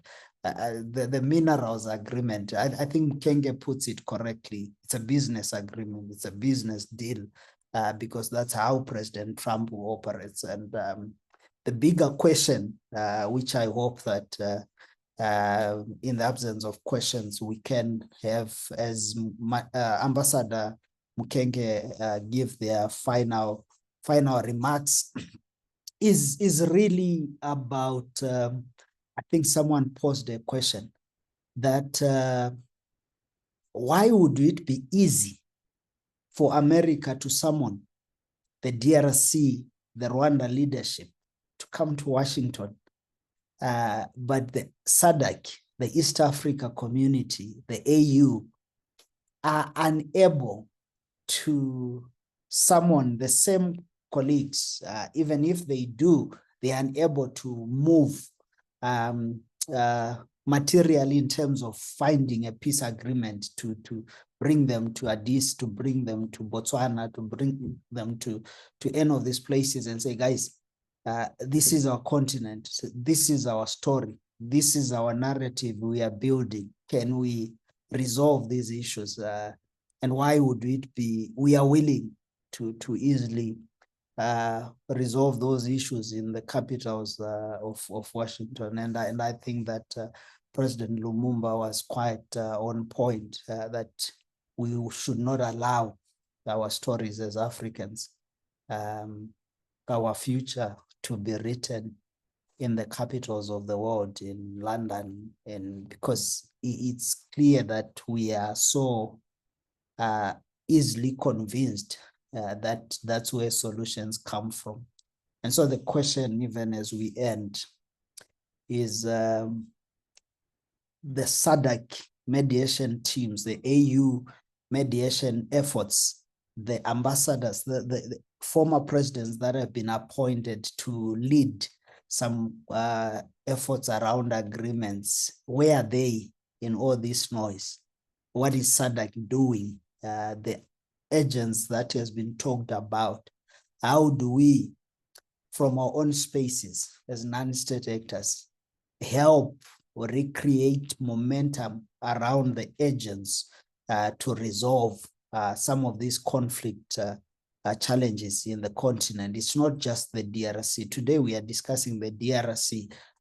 It is important, it is massive. We are talking about 8 million people that have been displaced. We are talking about thousands of people that have been killed. But we are also talking about a number of minerals that would be serving that country and its citizens quite well, that is being used to fuel and fund more conflict, more violence. How do we as non-state actors really put pressure on those that have power in this region to begin to develop the willpower to address this conflict? We know that we have Mozambique, we have the Horn of Africa, we have Eritrea, Ethiopia. We have many other places where conflict does not look like it will come to an end. What could we do differently to try and, as the title of this dialogue sort of says, to try to diplomacy, confrontation, and the path, to try to build a path to sustainable peace. And I think that we have had a lot of things that are quite important to keep, even as we do our work on peace and security on this continent, that we have a lot of work to do, a lot of work to really do. And maybe those that are continuing on the discussions on the DRC, please inform us. We'll obviously let you know when we are having more dialogues. But Ambassador, I wanted to get your final thoughts. Mukenge, your final thoughts, just 2 minutes each, 2 minutes each, and anything else that you think you might want to respond to before we end the session.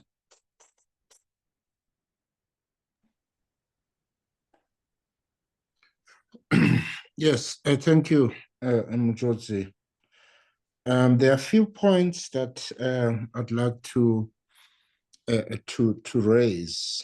You will recall that in my final point, when I was raising sort of the backdrop issues against which we would need to examine the potential of the peace agreement.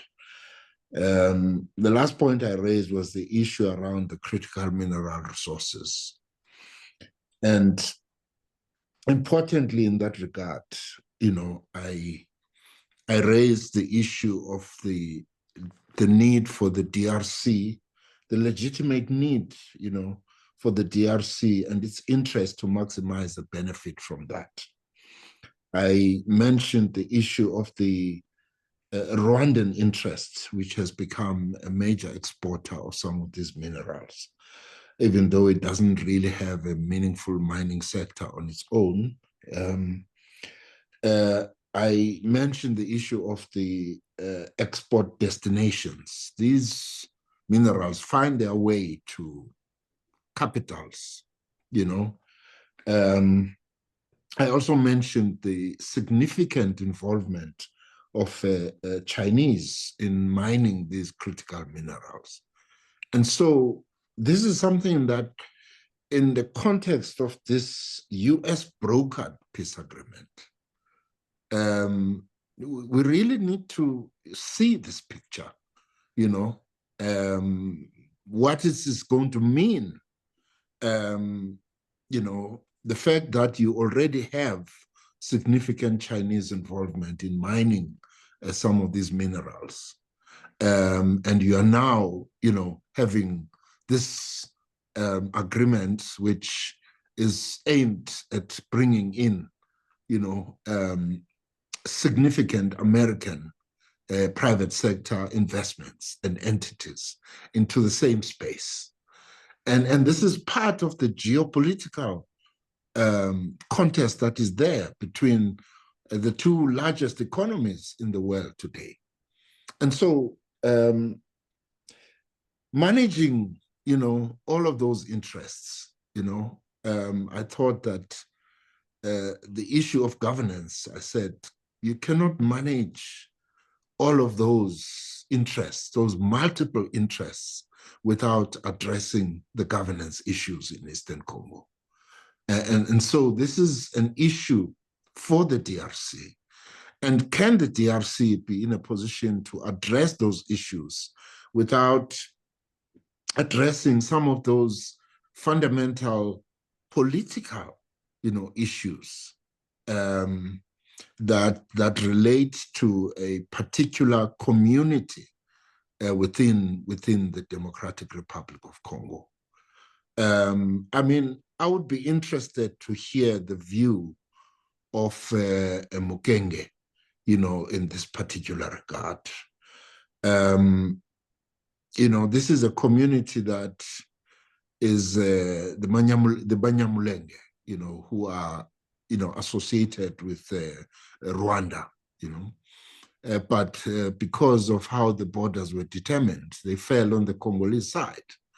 And historically, I think there's always been a view that these are not Congolese people, but in terms of how the borders were determined, these people, even though they are Kinyarwanda speaking, but they fell on the Congolese side of the border. And so historically, they've always lived there.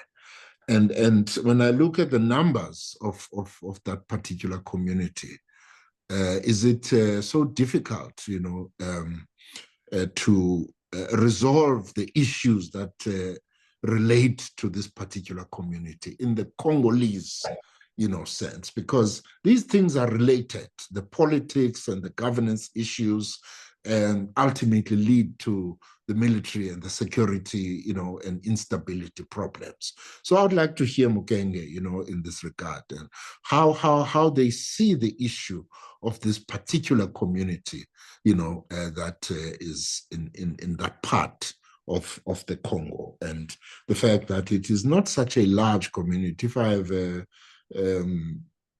right numbers, it's I think they're in the hundreds of thousands, if I'm not mistaken. So that's just an issue that I'd like to hear Mukenge, address us on. The peace agreement, in terms of the statement made by President Trump that, the violence, ends now and so on. From the distance, what I see, I think it's something of a stalemate, in the sense that I do not see, for example, the M23, even with Rwandan backing, progressing much beyond, the areas that they presently control, which actually border, Rwanda, I mean, there has been talk of marching at some point all the way to Kinshasa. In my view, I think that's a pipe dream. And I also see on the other side that there have been indications that, the Congolese military has been undergoing significant changes, with some shake-up in terms of the leadership of the military, purchase of new equipment, advanced equipment, and training and retraining of the Congolese forces, and some indications, that the Congolese forces are beginning to position themselves in a manner that may be seen to be looking to push back on some of the positions that have been successfully taken over by the M23. Walikale is a case in point. There is a reinforcement, I think, in Uvira with the Burundians and the Congolese forces, and so on.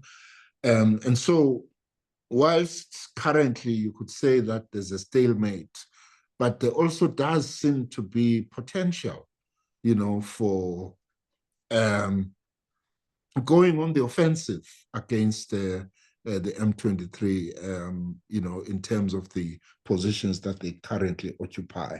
There is, for example, the Wazalendo, who are sort of, it's an irregular group of Congolese patriots who have been given training and are also, playing quite an important role in pushing back against the M23. So in terms of the military situation, this is what I see. And maybe finally on the issue of the African Union, I am reminded of, there's a very young man,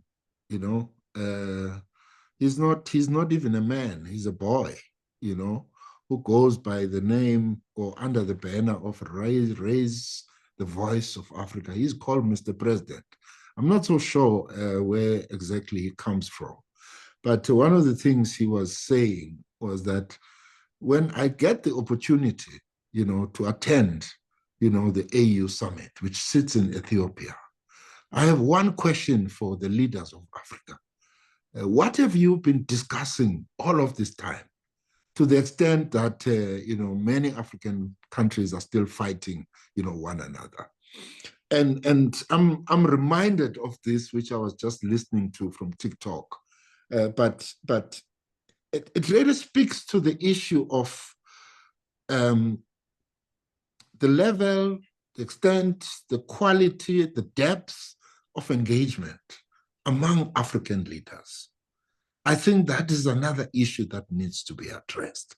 Why is it that our leaders are seemingly unable, to engage around these issues in a manner that places the African Union in a prime position to play a lead role in resolving these conflicts? And so that is something that I think it needs to be looked at, and it is an issue that needs to be addressed. I think there has been a weakening, in that regard. And I don't know whether this is something that has to do with the changing generations of African leadership, but I think that it is a critical issue that needs to be highlighted. Thanks, Mujodzi. Thank you, Ambassador. And as always, we could listen to you the whole day, because quite interesting nuggets that would be coming out. And I want to bring in Mkenke to give your final remarks, respond to some of the things that the ambassador put on your table. Thanks a lot. And I'll start by the sentence that the ambassador said at the last about the changing of generation, of leadership generation as a solution. I really believe in that. And that's why you see us, we are working, specializing in the new generation, because all these facts that the ambassador has put on the table, we believe that the new generation has to take its responsibility and actually to prepare itself so that it can be the solution for that. And we believe that it won't only be the Congolese new generation, but it has to be in all African countries, so that the new generation can start to see things otherwise, and come out of the box, so that we can see the solution broadly, instead of continuing to see the solution isolatedly. Because as you can see, this insecurity issues in the eastern of Congo, which is in the region, the Great Lakes region, you can see that there is if only people they can understand that once we are together and once we understand each other and all the interest of each party is on the table, we can find our own solution, instead of putting this problem of fight, which all the strange, I mean the international issues come on, so that they can divide us more. And that is even what I was talking to Rwandese new generation, to tell them we have to change the narrative, because in all this we will never change our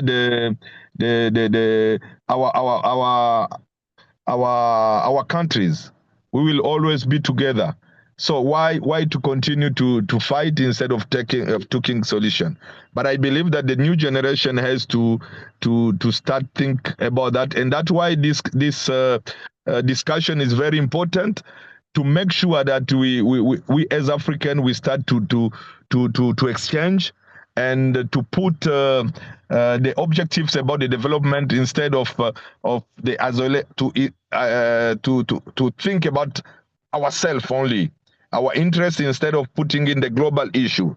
Now, I agree. I'm very happy with the ambassador, because I can see that he mastered the Congolese issue.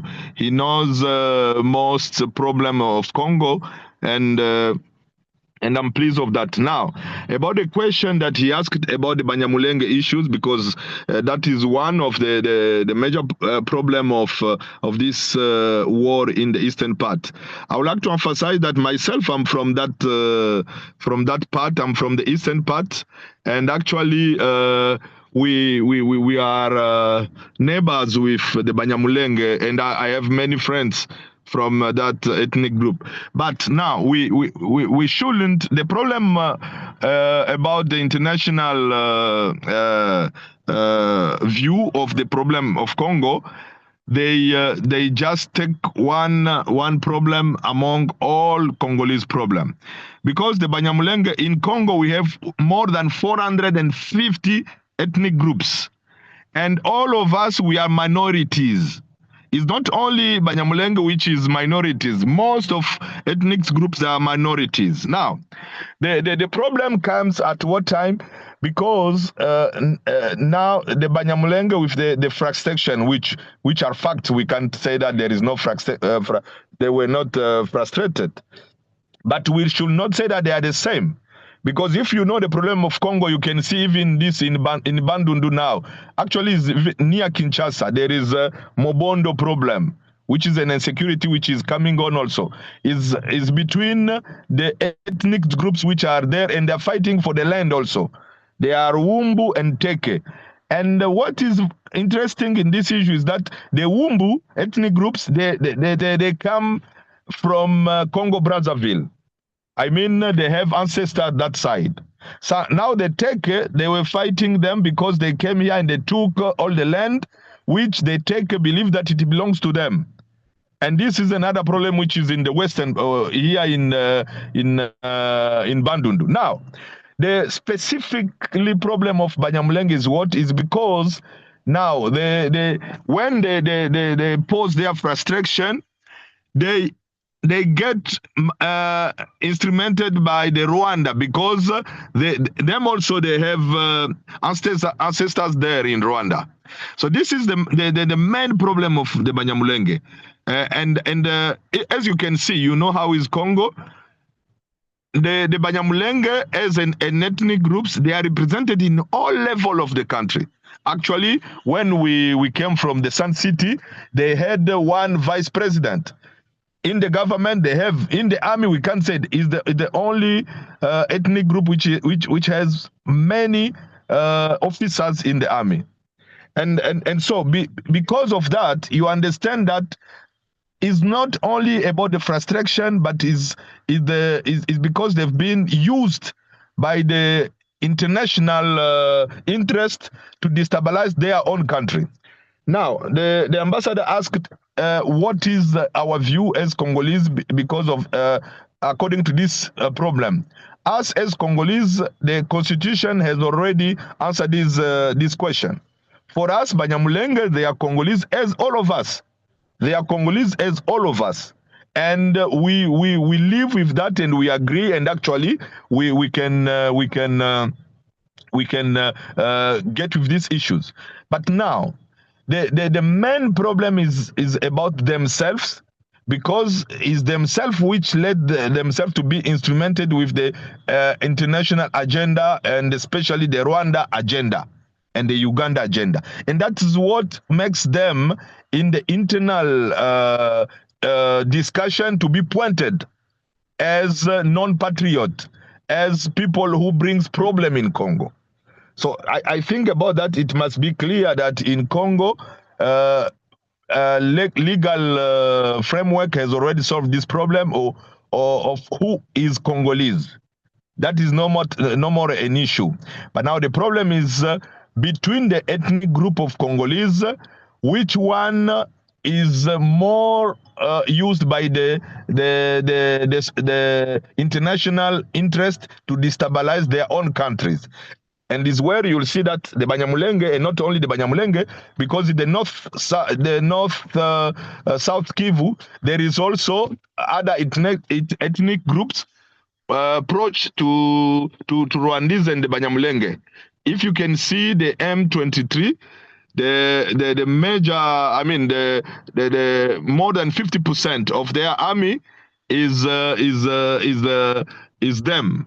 And that's why when the Rwandese, they come in Congo, there is a big problem to know who's Rwandese and who's not, because of that issue. Now, my conclusion and the last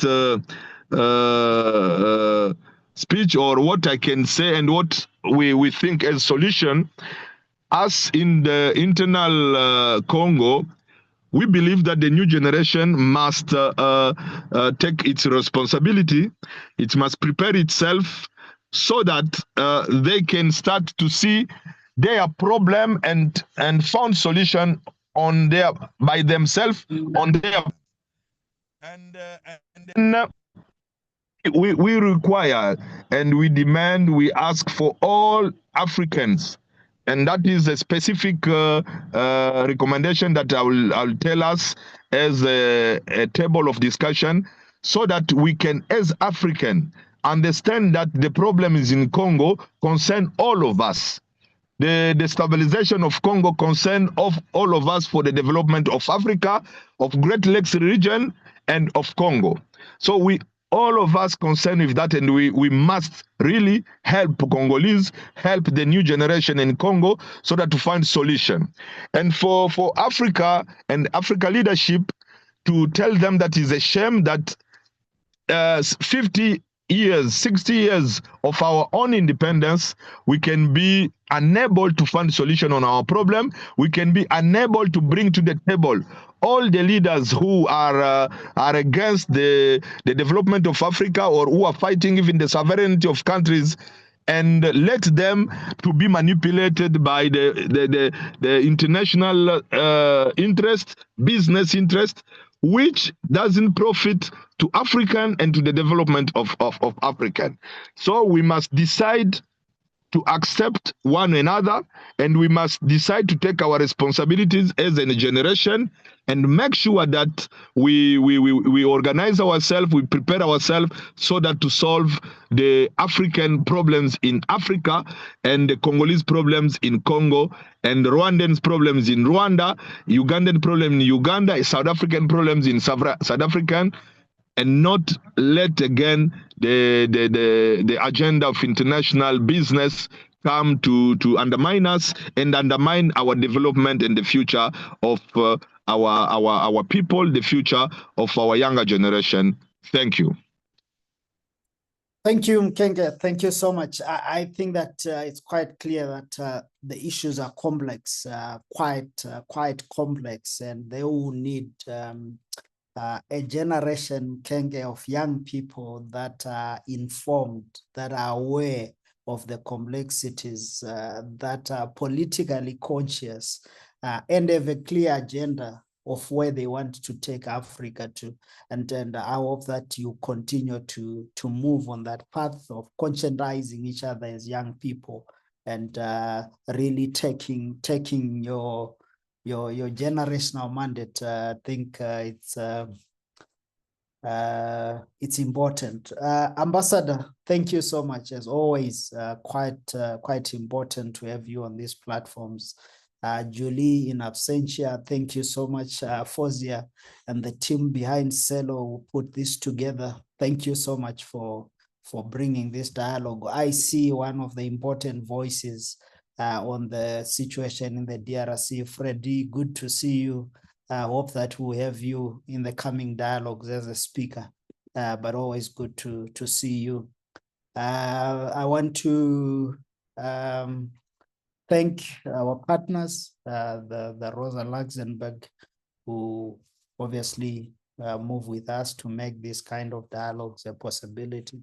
And I want to just say to everyone, thank you so much. The more we continue to talk about the challenges we face in Africa, I think that the clearer it becomes to us in terms of what we need to do, what has to be done, and finding new ways of building momentum and finding solutions to these challenges is an important aspect of the work I know you do in your corners, the work we do at SALO in our corners. And thank you so much.